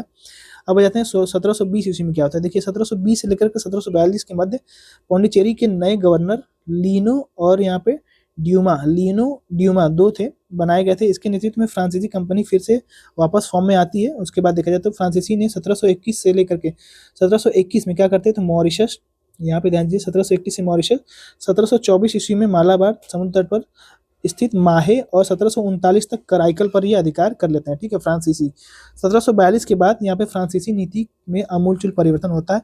उसके बाद यहाँ पे उन्होंने अपना उद्देश्य साम्राज्यवाद का विस्तार बना लिया और इससे भारत में फ्रांसीसी और अंग्रेजों के मध्य संघर्ष प्रारंभ हो गया। ठीक है, अब यहाँ पे कर्नाटक का 3 युद्ध होगा, इसको देखिए थोड़ा सा, यहाँ पे हम लोग इसको देख लेते हैं, अंग्रेज फ्रांसीसी संघर्ष। अब यहाँ पे देखिए प्रारंभ होता है अंग्रेज और फ्रांसीसी संघर्ष, इसको देखते हैं। देखिए यहाँ पे जो अंग्रेज और फ्रांसीसी संघर्ष होता है शुरू, तो भारत में एंग्लो फ्रेंच युद्ध ऑस्ट्रिया के उत्तराधिकार के युद्ध से संबंध प्रारंभ हुआ था। ऑस्ट्रिया के युद्ध यूरोप में हुआ करता था अंग्रेज और फ्रांसीसियों के बीच में, उसी का एक यहाँ पे देखा जाए तो एग्जाम्पल में देखने को भारत में मिलता है। उस समय फ्रांसीसियों का मुख्यालय पौंडीचेरी हुआ करता था तथा मछलीपट्टनम, कराईकल, माहे, सूरत तथा चंद्रनगर में उसके उप कार्यालय हुआ करते थे। ठीक है, फ्रांसीसियों के। दूसरी ओर अंग्रेजों के बारे में देखा जाए तो मुख्य जो बस्तियां इनकी मद्रास में, बम्बई में, कलकत्ता में हुआ करती थी, भारत के सबसे ज्यादा विकसित जगह पे है अभी भी, तथा अनेक उप कार्यालय भी इनके हुआ करते थे अंग्रेजों के। अंग्रेज एवं फ्रांसीसियों का भारत से संघर्ष कर्नाटक से प्रारंभ होता है। उल्लेखनीय बात यह है कि अंग्रेज और फ्रांसीसी के मध्य भारत में हुए युद्ध कर्नाटक युद्ध की संज्ञा से जाने जाते हैं। ठीक है, लेकिन ये जो मुख्यतः युद्ध हुआ करता था यूरोप में हुआ करता था, ऑस्ट्रिया के युद्ध इसका नाम हुआ करता था। ठीक है, लेकिन अभी भारत में हो रहा है तो कर्नाटक युद्ध के नाम से जाना जाएगा। कर्नाटक का प्रथम युद्ध डेट पूछता है किसके बीच में लड़ा गया था, ये अगर यहाँ पे देखा जाए तो बहुत अंदर तक नहीं पूछता, बस इनके अंग्रेज और फ्रांसीसियों के मध्य संघर्ष का एक परिणाम मात्र है यहाँ पे कर्नाटक युद्ध होता है। इसके डेट भारत में पूछ लेता है, तो यहाँ पे देखा जाए तो कर्नाटक का प्रथम युद्ध 1746 से 48 के बीच में होता है। हैदराबाद सूबे का, यहाँ पे देखा जाए तो कर्नाटक जो है हैदराबाद सूबे का अंग हुआ करता था। अंग्रेज और फ्रांसीसियों का युद्ध यहीं पे हुआ था। अंग्रेजों तथा फ्रांसीसियों की व्यावहारिक प्रतिद्वंदिता इस युद्ध का पहला कारण मानी जाती है, क्योंकि दोनों कंपनियां एक दूसरे से व्यापार की हानि पहुंचाकर अधिक से अधिक क्या करना चाहती थी तो लाभ उठाना चाहती थी। ठीक है, अंततः ऐसी परिस्थितियां में दोनों के मध्य संघर्ष होता है। उसके बाद 1740 ईस्वी में ऑस्ट्रियन उत्तराधिकार का युद्ध यूरोप में प्रारंभ हो जाता है और इस युद्ध का प्रभाव भारत में भी देखने को मिलता है। ठीक है, यूरोप में अंग्रेज फ्रांसीसी एक दूसरे के विरुद्ध युद्ध लड़ा करते थे। भारत में एक दूसरे के विरुद्ध भी यहाँ पे युद्ध होना प्रारंभ हो गया था। फ्रांसीसी दार्शनिक एक वाल्टेयर है, उन्होंने बताया था कि इसका संबंध ये है कि अपने देश में छोड़ करके, मतलब अपने देश में छोड़े गए तोपों के प्रथम गोले का अमेरिका तथा एशिया में हमारे तोपखानों में माचिस लगा दिए। तो यूरोप में युद्ध हो रहा है और अमेरिका में और भारत में, जहाँ पे फ्रांस और यूरोप इंग्लैंड के लोग रहते थे, उनके बीच में यहाँ पे अपने आप ही युद्ध होना प्रारंभ हो जाता था। ठीक है, अब आगे इसमें बताया गया कि ये किसने बताया था, ये बताया था आपका वाल्टेयर ने, फ्रांसीसी दार्शनिक थे। आगे इसमें बताया गया कि 1744 ईस्वी के ऑस्ट्रिया के उत्तराधिकार के युद्ध का समाचार भारत पहुंचा। उस समय भारत में फ्रांसीसी बस्ती के केंद्र पौंडीचेरी का जो गवर्नर था वो डुप्ले था। ठीक, दूसरी ओर यहाँ पे मद्रास में अंग्रेजों की ओर से कौन था, तो निकोलस मोर्स था। निकोलस मोर्स था, इसको ध्यान रखिएगा। ठीक है, डुप्ले फ्रांसीसी जनशक्ति का निर्बलता से परिचित था तथा अंततः उसने अंग्रेजी गवर्नर मोर्स के सम्मुख प्रस्ताव प्रस्तुत किया और अंग्रेज और फ्रांसीसियों के मध्य यहाँ पे तटस्थता की नीति का अनुसरण करना चाहता था। लेकिन यहाँ पे क्या होता है, इसके पहले ही अंग्रेज गवर्नर को सूचना प्राप्त हो जाती है कि इंग्लैंड से एक कमांडर बर्नेट, उनकी अध्यक्षता में एक जहाज बेड़ा आ रहा है इंग्लैंड की सहायता करने के लिए। इसीलिए क्या हो जाते हैं, तो थोड़ा सा अग्रेसिव हो जाते हैं। ठीक है, इसी कारण गवर्नर मोर्स ने डुप्ले को किसी भी प्रकार का आश्वासन नहीं दिया। मद्रास तथा पौंडीचेरी के बंदरगाह कर्नाटक राज्य में आते थे। डुप्ले ने अंग्रेजों की ओर से निराश होकर के कर्नाटक के जो नवाब थे अनूरुद्दीन, उनसे निवेदन करता है कि वो अपने राज्य में युद्ध न होने दे। ठीक है, किससे, अनूरुद्दीन से। ठीक है, कौन करता है, डुप्ले करता है। अनूरुद्दीन आदेश देते हैं कि अंग्रेज शांत हो गए और वे नवाब को क्रूर नहीं मानते थे। इसी प्रकार से यहाँ पे देखा जाए तो डुप्ले कूटनीति का सहारा लेकर के भारत में फ्रांसीसी बस्तियों को उस समय उसकी सुरक्षा कर लेते। ठीक है, डुप्ले उस समय युद्ध से बच गया। फिर क्या होता है, मॉरिशस से एक अन्य फ्रांसीसी बस्ती, अब देखिए यहाँ से इंग्लैंड के लिए यहाँ पे बर्नेट की अध्यक्षता में एक जहाजी बेड़ा आता है इनकी सहायता के लिए, और यहाँ पे मॉरिशस में जो फ्रांसीसी रहते थे वहां पे पता चलता है कि मॉरिशस से भी कुछ फ्रांसीसी बस्ती से गवर्नर, जिसका नाम है आपका ला यहाँ पे बोर्डनोड, इन्होंने मतलब कि इसने क्या किया था, इसकी सहायता के लिए, डुप्ले की सहायता के लिए यहाँ से 1744 ईस्वी में एक मतलब कि सेना लेकर के ये कोरोमंडल तट तक पहुंच जाता है। अब डुप्ले भी यहाँ पे क्या हो जाता है, मजबूत महसूस करता है। उसने कमांडर बर्नेट के उत्तराधिकारी पेनेट को, जो कि एक अयोग्य अधिकारी था, उसने जल युद्ध में पराजित करके लंका की ओर भगा दिया। अब फ्रांसीसी के लिए कोई भी बाधा नहीं हुआ करते थे। डुप्ले यहाँ पे देखा जाए तो अंग्रेज का जो कमांडर था बर्नेट, उसको हरा देता है। अंततः क्या होता है, डुप्ले ला बुन्नेट ने मद्रास पर आक्रमण कर दिया और सितंबर 1746 में उस पर अधिकार स्थापित कर लिया। ठीक है, डुप्ले का अधिकार हो गया, इंग्लैंड मतलब कि फ्रांस का यहाँ पर अधिकार हो गया। इतिहासकार रॉबर्ट्स के अनुसार डुप्ले ला बुर्डेन अधिक समय तक पारस्परिक सहयोग से कार्य न कर सके। डुप्ले मद्रास को अपने अधिकार में लेना चाहता था, जबकि यहाँ पे ला बुर्नेट का विचार था कि मद्रास से फिरौती लेकर के उसे पुनः अंग्रेजों को वापस कर दिया जाए। ठीक है, अंत में क्या होता है, जो आपका फ्रांसीसी ये आता है मॉरिशस से, जिसका नाम है ला बुर्नेट, इसने 4 लाख पाउंड क्या लेता है, तो एक राशि लेती है रिश्वत के रूप में, और फिर उसके बाद क्या करता है, तो मद्रास से मतलब कि जो मद्रास का क्षेत्र है वो अंग्रेजों को वापस फिर से कर देता है। ठीक है, ये दोनों आपस में ये है, बुर्नेट और यहाँ पे देखा जाए तो डुप्ले। ठीक, ध्यान रखिएगा, ये वापस कर देता है। मद्रास को वापस करना डुप्ले की इच्छा के विरुद्ध हुआ था ऐसा कार्य, और इसीलिए ला बुर्नेट के जाते ही उसने मद्रास पर क्या कर दिया, तो आक्रमण कर दिया, और उसने क्लाइव सहित अन्य जो अंग्रेज अधिकारी थे उनको बंदी बना लेता है। ठीक है, आगे यहाँ पे अडयार का युद्ध होता है। अब यहाँ पे अडयार के युद्ध के बारे में थोड़ा सा देख लेते हैं। कर्नाटक का नवाब अनूरुद्दीन अभी तक शांत हुआ करता था, क्योंकि यहाँ पे डुप्ले को आश्वासन दे दिया था कि आप अपने यहाँ युद्ध मत करवाइए। ठीक है, लेकिन यहाँ पे क्या होता है कि मद्रास विजय करके ये डुप्ले उनको दे देगा। मद्रास विजय करने के उपरांत डुप्ले अपने आश्वासन का पालन नहीं करता है, और यहाँ पे इनको ये देखा जाए तो अनूरुद्दीन को जो मद्रास का क्षेत्र है वो नहीं देता है, और अनूरुद्दीन के जो पुत्र है महफूज खां, उसने विशाल सेना की सहायता से फ्रांसीसियों पर आक्रमण कर देता है, और जब आक्रमण करता है फ्रांसीसियों पर, डुप्ले उसमें उसका नेतृत्व करता है सेना का। सेंट थॉमे में ये छोटा सा युद्ध होता है, इसमें जो है डुप्ले जीत जाता है। ठीक है, विशाल सेना को पराजित कर देता है। तो यहाँ पे अनूरुद्दीन की जो सेना है उसको पराजित कर देता है, और फिर उसके बाद इसके डुप्ले की ख्याति यहाँ से बढ़ जाती है। अंग्रेजों के द्वारा पौंडीचेरी पर अधिकार करने का प्रयत्न, तो यहाँ पे देखा जाए तो अंग्रेज अब क्या करते हैं, पौंडीचेरी पर अधिकार करने का प्रयास करते हैं। मद्रास तथा सेंट थॉमे की विजय से उत्साहित होकर फ्रांसीसी जो थे वो आपका पौंडीचेरी के दक्षिण में स्थित अंग्रेज की एक बस्ती थी जिसका नाम है आपका फोर्ट सेंट डेविस पर अधिकार करने का प्रयास करते हैं, परंतु 1.5 साल तक ये घेरा डालते हैं। डुप्ले इसी पर अपना अधिकार स्थापित नहीं कर सका था। इसका कारण यह था कि इस बीच इंग्लैंड से अंग्रेजों की सहायता पहुंच गई थी, तो अंग्रेज की सहायता के लिए भी इंग्लैंड से लोग आ गए थे। अतः यहाँ पे देखा जाए तो सहायता से उत्साहित होकर अंग्रेज ने उत्तर में आगे बढ़कर पौंडीचेरी का घेरा डाल दिया, परंतु अंग्रेज के भी प्रयास असफल रहे। अंततः उन्हें विवश होकर के सेंट डेविस ही वापस जाना पड़ा था। अब यहाँ पे लास्ट में क्या होता है देखिए, युद्ध का अंत था, एक्स-ला-शापाल की संधि होती है 1748 ईस्वी में। इसको देखिए देखा जाए तो भारत में दोनों ही पक्ष व्यस्त हुआ करते थे और यूरोप में 1748 में क्या होता है, एक्स-ला-शापाल की संधि हो जाती है। उसके बाद यूरोप में युद्ध समाप्त हो जाता है, तो भारत में भी युद्ध अपने आप ही क्या होता है तो समाप्त हो जाता है। ठीक है, इस संधि के अनुसार अंग्रेजों को भारत में मद्रास तथा फ्रांसीसियों को उत्तरी अमेरिका में लुइसबर्ग पुनः प्राप्त हो जाता है।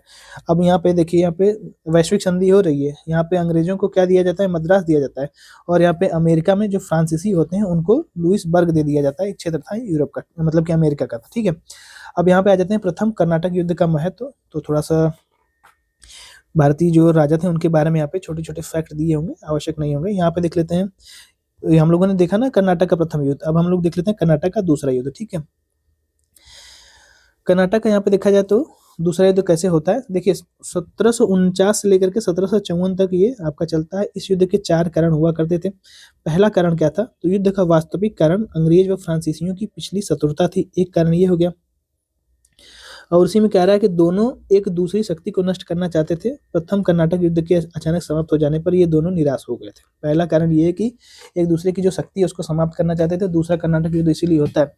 और दूसरा कारण क्या है कि 1748 में हैदराबाद के जो निजाम है, आसफ जाह निजा उल मुल्क, ठीक है, निजाम उल मुल्क नाम ध्यान रखिएगा, 1748 में इनकी मृत्यु हो जाती है। इसका जो पुत्र होता है, पौत्र यहाँ पे क्या होता है तो मुजफ्फर जंग, और दूसरा जो पुत्र होता है वो नरसिंह जंग के मध्य उत्तराधिकार का युद्ध प्रारंभ हो जाता है। दूसरा कारण ये है। तीसरा कारण यह है कि ठीक इसी समय कर्नाटक में भी संघर्ष प्रारंभ हो जाता है और कर्नाटक के जो तत्कालीन नवाब है अनिरुद्दीन तथा उनके जो पुराना वहां का नवाब हुआ करता था दोस्त, मतलब कि नवाब दोस्त अली के दामाद चंदा साहब, तो अनिरुद्दीन और चंदा साहब के मध्य यहाँ पे युद्ध प्रारंभ हो जाता है। इन्हीं दोनों झगड़ों का फायदा उठा करके अंग्रेज और फ्रांसीसी जो है इनका फायदा उठाते हैं और यहाँ पे देखा जाए तो ये जो दूसरा कर्नाटक का युद्ध है वो प्रारंभ हो जाता है। अंग्रेज ने नासिर जंग यानी कि अनिरुद्दीन का साथ दिया था। इस बार पुनः फ्रांसीसी अंग्रेज भारत में संघर्ष प्रारंभ हो जाता है। चौथा कारण क्या था कि तंजौर की समस्या, एंग्लो और फ्रांस, मतलब कि विदेशी और फ्रांस की शत्रुता को बढ़ा दिया गया। 1738 में पौंडीचेरी के फ्रांसीसी गवर्नर ड्यूमा ने तंजौर में होने वाले उत्तराधिकार के युद्ध में भाग लेकर के अपनी सहायता के बदले कराईकल की बस्ती प्राप्त कर ली थी और 1749 में पुनः तंजौर में उत्तराधिकार प्रारंभ हो गया था। ठीक है, तो यहाँ पे दूसरा जो कर्नाटक युद्ध प्रारंभ होता है यही सब इसका कारण होता है। ठीक, अब यहाँ पे सबसे पहले आ जाते हैं हम लोग अंबुर का युद्ध 1749 ईस्वी में प्रारंभ होता है। तो छोटा सा एक युद्ध होता है, इसको देख लेते हैं। यहाँ पे देखा जाए तो 1749 में अंबुर का युद्ध होता है। डुप्ले, चंदा साहब तथा मुजफ्फर जंग से संधि करने के उपरांत अपने समर्थकों को सिंहासन पर बैठाने के लिए प्रयास करने लगा। अब तीनों ने संगठित रूप से कर्नाटक के नवाब अनिरुद्दीन पर आक्रमण कर दिया था। 3 अगस्त 1749 को यहाँ पे बेलोर के निकट अंबुर का युद्ध में अनिरुद्दीन क्या होता है तो मारा जाता है और उसका जो पुत्र होता है मोहम्मद अली वो भाग जाता है। ठीक है, अब यहाँ पे देखा जाए तो इस पे चंदा साहब उसका अधिकार हो जाता था। चंदा साहब ने फ्रांसीसियों को इस सहायता से प्रसन्न होकर के पौंडीचेरी के निकट 80 गांव हुआ करता था उसको पुरस्कार के रूप में पौंडीचेरी को, मतलब कि फ्रांसीसियों को दे देता है। ठीक है, चंदा साहब ने। हैदराबाद में फ्रांसीसी का जो प्रभाव होता है वो कैसे होता है, तो हैदराबाद में फ्रांसीसियों का प्रभाव ये कैसे होता है, तो हैदराबाद में जो फ्रांसीसी प्रभाव है उसको देख लेते हैं। देखिए, फ्रांसीसी प्रभाव को कम करने के उद्देश्य से अंग्रेजों ने हैदराबाद में जो नासिर जंग है उनको आमंत्रित करके कर्नाटक पर आक्रमण करने के लिए भड़काया और 1750 में नासिर जंग ने कर्नाटक पर आक्रमण कर भी दिया था।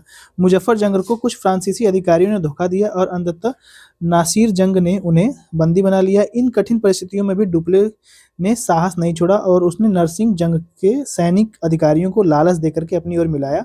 उसके बाद इसने सैनिक अधिकारियों ने 1750 के अंतिम आते आते नरसिंह जंग की हत्या कर दी और अंततः क्या होता है तो मुजफ्फर जंग को हैदराबाद का निजाम घोषित कर दिया जाता है और वास्तव में यह डुप्ले की महान कूटनीति की सफलता मानी जाती है। ठीक है, अब यहाँ पे मुजफ्फर जंग को हैदराबाद के सिंहासन पर आसीन करने के उद्देश्य से डुप्ले ने एक योग्य एवं अनुभवी फ्रांसीसी सेनापति बुस्सी को उसके साथ भेजा, परंतु मुजफ्फर जंग की मार्ग में ही हत्या कर दी गई और अंत में क्या होता है तो बुस्सी ने नरसिंह जंग के छोटे भाई सलावत जंग को हैदराबाद के सिंहासन पर आसीन कर दिया था। ठीक, सलावत जंग ने क्या करता है, सलावत जंग की सहायता से अभिभूत होकर के उत्तर प्रदेश फ्रांसीसी को दे देता है, मतलब उत्तरी जो प्रदेश है वो फ्रांसीसी को मिल जाता है और अंत में क्या होता है 1751 ईस्वी को संपूर्ण दक्षिण में फ्रांसीसी का प्रभाव स्थापित हो जाता है। ठीक, अब दक्षिण में पूरी तरह से यहाँ पे फ्रांसीसियों का अधिकार हो जाता है।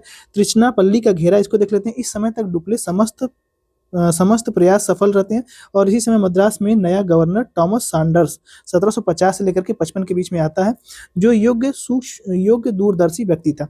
मोहम्मद अली की सहायता से उसने उद्देश्य से 1751 ईस्वी में तृष्णापल्ली की ओर से एक सेना भेज दी और फ्रांसीसियों ने चंदा साहब की रक्षा के लिए कुछ सेना यहाँ से भेज दी। ठीक, कुछ समय के लिए यहाँ पे देखा जाए तो संपूर्ण कर्नाटक युद्ध क्षेत्र बन गया था, लेकिन तृष्णापल्ली का घेरा लंबा होने के कारण इसी वर्ष तंजौर के शासक और यहाँ पे मुरारी राव नामक मराठा सरदार एवं मैसूर शासक अंग्रेजों से आ मिले और जिसे समस्या यहाँ पे मतलब कि जो थी ये सुलझ गई थी। ठीक, अब अर्काट का घेरा देख लेते हैं। इसमें आपका डुप्ले का नाम आता है, बहुत इंपॉर्टेंट है। ठीक है, इसको ध्यान रखिएगा।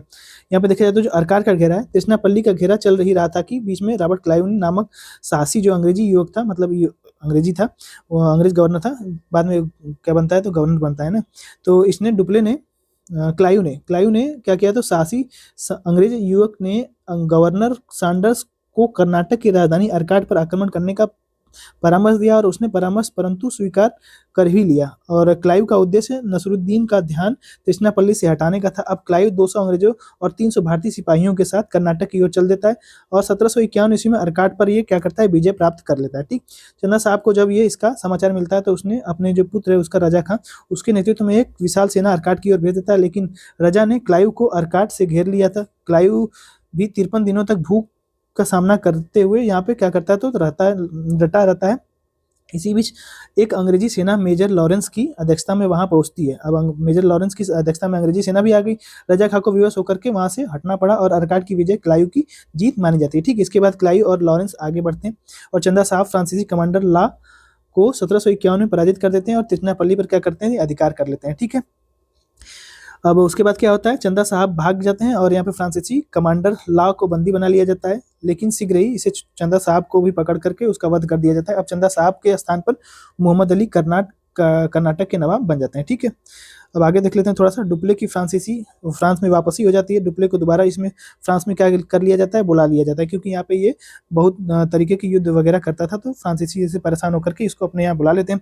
फिर उसके बाद ये भारत में दोबारा मतलब कि यहाँ पे देखा जाए तो ऐसी परिस्थिति से डुप्ले ने साहस नहीं छोड़ा और उसने शीघ्र ही मराठा तथा मैसूर के शासक का समर्थन प्राप्त कर लिया। तंजौर के शासक के तटस्थता करने का परामर्श दिया और जनवरी 1753 में अपने पास 3.5 लाख पाउंड खर्च करके तृष्णापल्ली का पुनः घेरा डाल दिया जाता है फ्रांसीसियों की द्वारा। और 1753 ईस्वी में साल भर कभी अंग्रेज की जीत हुई तो कभी फ्रांसीसियों की जीत हुई। इस फ्रांस की सरकार ने डुप्ले को वापस बुला लिया था। ठीक है, इस समस्या के कारण डुप्ले को वापस बुला लिया जाता है और अंततः डुप्ले को 1754 में फ्रांस का वापस जाना पड़ता है। इसका उत्तराधिकारी बनकर के कौन आता है तो ये पूछ लेता है। ठीक, चार्ल्स रॉबर्ट गोडहेगू डे जोमेंट इसका नाम है, ध्यान रखिएगा।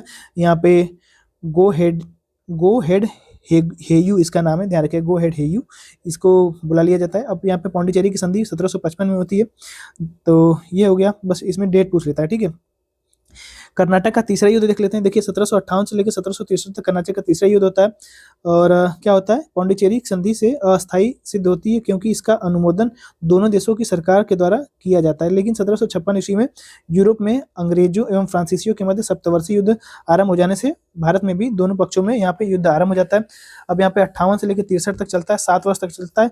बंगाल पर अंग्रेजों का अधिकार यहाँ पे देखा जाए तो भारत में अंग्रेजी प्रभाव को समाप्त करने के उद्देश्य से फ्रांसीसी सरकार ने अपने एक योग्य काउंट डी लाली को एक विशाल सेना के साथ क्या किया था तो भेजा था। लाली अप्रैल 1758 ईस्वी में भारत पहुंचता है। उसके आने के पहले ही यहाँ पे देखा जाए तो अंग्रेज बंगाल पर विजय प्राप्त कर चुके थे और उनकी स्थिति जो कि मजबूत हो चुकी थी। सब 1757 में क्या होता है, क्लाइव ने वाटसन के सहयोग से बंगाल के नवाब जो सिराजुद्दौला है उस पर प्लासी के युद्ध पर विजय प्राप्त कर ली थी और बंगाल को अपने प्रभुत्व में ले लिया था। किसने, तो क्लाइव ने ले लिया था। फ्रांसीसी की फोर्ट सेंट डेविस पर विजय कैसे होती है इसको देखते हैं। यहाँ पे देखा जाए तो फ्रांसीसी सेनापति था लाली, उसने आते ही अंग्रेजों के फोर्ट सेंट डेविस को घेर लिया था और जून 1758 में उस पर अधिकार भी कर लिया था। उसके बाद उसने तंजौर का घेरा डाल दिया था। वहां के राजा जो है उसने 56 लाख रुपए प्राप्त करने के प्रयास से फ्रांसीसी कंपनी को तंजौर के शासक से 56 लाख रुपए पाना था। और यहाँ पे घेरा डालता है जो आपका तंजौर में कौन डालता है तो लाली।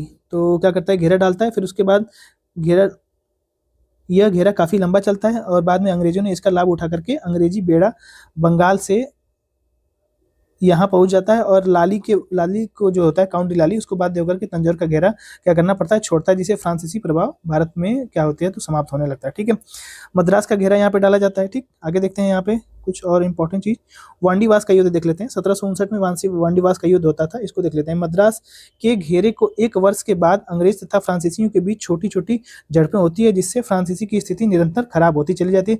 1759 ईस्वी के अंत में एक योग्य अनुभवी जो अंग्रेज सेना नायक है सर आयरकूट एक विशाल सेना के साथ मद्रास पहुंचता है।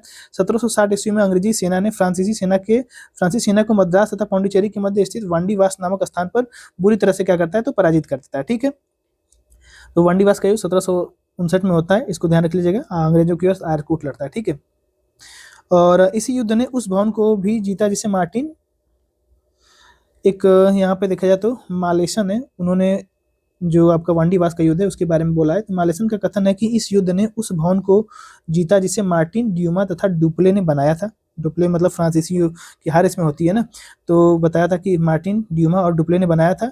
धूल धूसरित कर दिया, इसको मतलब कि क्या कर दिया तो गिरा दिया। 1761 में अंग्रेजों ने पांडिचेरी को भी अपने अधिकार में ले लिया और अगले एक वर्षों के भीतर फ्रांसीसी भारत से अपने अधीन सारे भूभाग खो बैठते हैं और युद्ध का समापन पेरिस की संधि से 1763 में हो जाता है। ठीक है, अब पेरिस की संधि 1763 में होती है 10 फरवरी को। ठीक है, तो यहाँ पे 3 कर्नाटक युद्ध होते हैं, तीसरा कर्नाटक युद्ध समाप्त होता है। यहाँ पे कुछ प्रश्न दिए गए हैं, इसको हम लोग थोड़ा सा देख लेते हैं क्या है। ठीक है, तो ये आपका पहला चैप्टर, यहाँ पे इससे संबंधित हम लोग 10-12 क्वेश्चन इसको देख लेते हैं। देखिए यहाँ पे सूची को मिलान करना है, तो डच और इंग्लिश, पुर्तगाली, फ्रेंच, गोवा, पौंडीचेरी, हुगली, कहाँ पे इनकी कंपनी की स्थापना की गई थी पहली बार, तो इसमें दिया हुआ है। इसका जो आपका सही आंसर है उसको मिला लीजिएगा। पहले में आपका डच कहाँ पे आ जाएंगे, इसको थोड़ा सा दूसरा कलर कर लेते हैं। डच आपका कहाँ आ जाएंगे, चिंसुरा में आ जाएंगे। ठीक है, इंग्लिश कहाँ आ जाएंगे, हुगली में आ जाएंगे। पुर्तगाली यहाँ पे कहाँ पे आ जाएंगे, तो पुर्तगाली राजधानी गोवा थी और फ्रेंच कहाँ की थी, पौंडीचेरी की थी। इसका सही आंसर मिला लीजिएगा, सी सही आंसर हो जाएगा। ठीक है, आगे यहाँ पे रिजवी की संधि देखिए विदेश में हुई थी। ठीक है, पौंडीचेरी वापस मतलब कि रिजवी की संधि 1697 ईस्वी के पश्चात पौंडीचेरी वापस किसको मिल गया, तो ये आपका किसको मिल जाता है, ये मिल जाता है फ्रांसीसियों को। कि संधि के द्वारा फ्रांसीसियों ने मद्रास अंग्रेजों को वापस लौटा दिया था, तो ये लौटा दिया था आपके एक्सला-सापल की संधि 1748 में हुई थी। भारत में सहायक संधि की अवधारणा प्रतिपादन सबसे पहले किसने किया था, तो ये किया था आपका डुप्ले के द्वारा। अब यहाँ पे क्या करना है, डेट दिया हुआ है और यहाँ पे कुछ शासक के नाम दिए हुए हैं, उनका कार्य दिया है, उसको मिलान करना है। ठीक है, तो 1611 ईस्वी में क्या हुआ था, इसको अगर हम लोग देखें 1611 ईस्वी में, तो ये आपका मसूलीपट्टनम में अंग्रेजी कारखाने की स्थापना हुई थी 1611 में। और 1613 में क्या हुआ था, तो 1613 में जहांगीर का फरमान से अंग्रेजों को सूरत में कारखाना स्थापित करने का मौका मिल गया था। 1619 में क्या होता है, तो सर थॉमस रो की इंग्लैंड वापसी हो जाती है और यहाँ पे पुलिकट पे 1626 में मतलब कि पुलिकट के आर्म गांव में अंग्रेजों को अधिकार मिल जाता है। ठीक, तो यहाँ पे सही आंसर डी है। अगला कह रहा है कि यहाँ पे 3 कथन दिए गए हैं, यहाँ पे 3 कथन दिए गए हैं और इसमें बताना है क्या करना है, तो निम्नलिखित पर विचार करना है। 3 कथन यहाँ पे दिए गए हैं और यहाँ पे क्या बताना है, प्रश्न में पूछ रहा है कि उपयुक्त में से कौन से अंग्रेजों की भारत में देन थी, तो अंग्रेजों की भारत में देन यहाँ पे देख लेते हैं। देखिए कह रहा है कि मिट्टी के स्वरूप, उपज के गुणों के आधार पर भू राजस्व मूल्यांकन ये नहीं है, युद्ध में चलती फिरती तोपों का इसका प्रयोग भी नहीं है, तंबाकू और लाल मिर्च ये तो पुर्तगाली वगैरह लाते हैं, तो यहाँ पे कोई भी नहीं है। सही आंसर यहाँ पे क्या हो जाना चाहिए, सही आंसर आपका डी हो जाएगा। ठीक है, किस पुर्तगाली गवर्नर ने नीले जल की नीति अपनाई थी, देखिए हमने इसको रटवा दिया है आपसे एकदम। ठीक है, इसको ध्यान रखिएगा, ये आपका अल्मीड़ा है। ठीक है, उसके बाद कुड़ आता है। अगला यहाँ प्रश्न कह रहा है कि यहाँ पे देश दिया गया है और प्रथम कोठी यानी फैक्ट्री दी गई है, इसको मिलान करना है। तो पुर्तगाली कहाँ से मिल जाएंगे, पुर्तगाली अगर यहाँ पे देखना होगा तो ये आपका ट्रावनकोर। डच, तो डच आपका मछलीपट्टनम। अंग्रेज कहाँ पे, तो अंग्रेज आपका सूरत। डेनिस आपका कहाँ पे, सूरत 2 जगह दिया है, तो सूरत 1668 वाला आपका अंग्रेज हो जाएगा। और यहाँ पे जो डेनिस है ये थोड़ा सा गड़बड़ हो रहा है। ठीक है, पुर्तगाली कोचीन में रहते थे ना, हाँ ठीक है। और डेनिस आपका कहाँ पे हो जाएगा, तो ट्रावनकोर में। फ्रांसीसी कहाँ पे हो जाएगा, तो सूरत में। ठीक है, मिला लीजिएगा इसको, इसका जो सही आंसर आएगा वो आपका सी हो जाएगा। ठीक, आगे कह रहा है कि वांडीवास का युद्ध 1760 में जब हुआ था तो किसके बीच में हुआ था, तो वांडीवास का अगर हम लोग युद्ध देखें तो ब्रिटिश और फ्रेंच के मध्य हुआ था।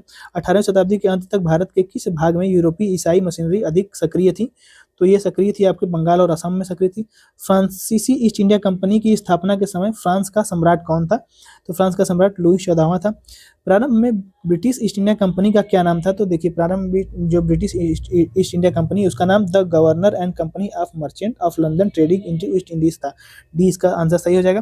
देखिए अब यहाँ पे अध्याय 2 आ गया, करीब 1 घंटे 40 मिनट का लेक्चर है, आप लोग इसको अच्छे से देखिए। और लगातार हम लोग एक लेक्चर को मतलब कि एक चैप्टर को एक लेक्चर में कंप्लीट करेंगे। 12 चैप्टर हैं, लगभग 13 से 14 लेक्चर में ये कंप्लीट हो जाएगा, ठीक है। कोई लंबा चैप्टर होगा तो उसको हम लोग 2 पार्ट में कर लेंगे। आप लोग इस वीडियो को अच्छे से देखिए और अपना फीडबैक जो है कि कमेंट में करके जरूर बताइएगा आप लोगों को वीडियो कैसा लगा, ठीक है। इसी तरीके से हम लोग कंप्लीट करते रहेंगे, इसमें एक भी फैक्ट नहीं छूटेगा। और एक जो क्वेश्चन इसमें दिया हुआ है एमसीक्यू, उसको भी हम लोग लगातार जैसे 10 12 15 क्वेश्चन हम लोग करते रहेंगे, ठीक है। फिर उसके बाद लास्ट में उसको भी कंप्लीट कर लेंगे। तो ये किताब आप लोगों की पूरी तरह से कंप्लीट हो जाएगी। इस किताब को पढ़ के आप लोगों को कैसा लगा प्लीज़ आप लोग कमेंट जरूर कीजिएगा। और मिलते हैं हम लोग किसी इसके अगले क्लास में। धन्यवाद।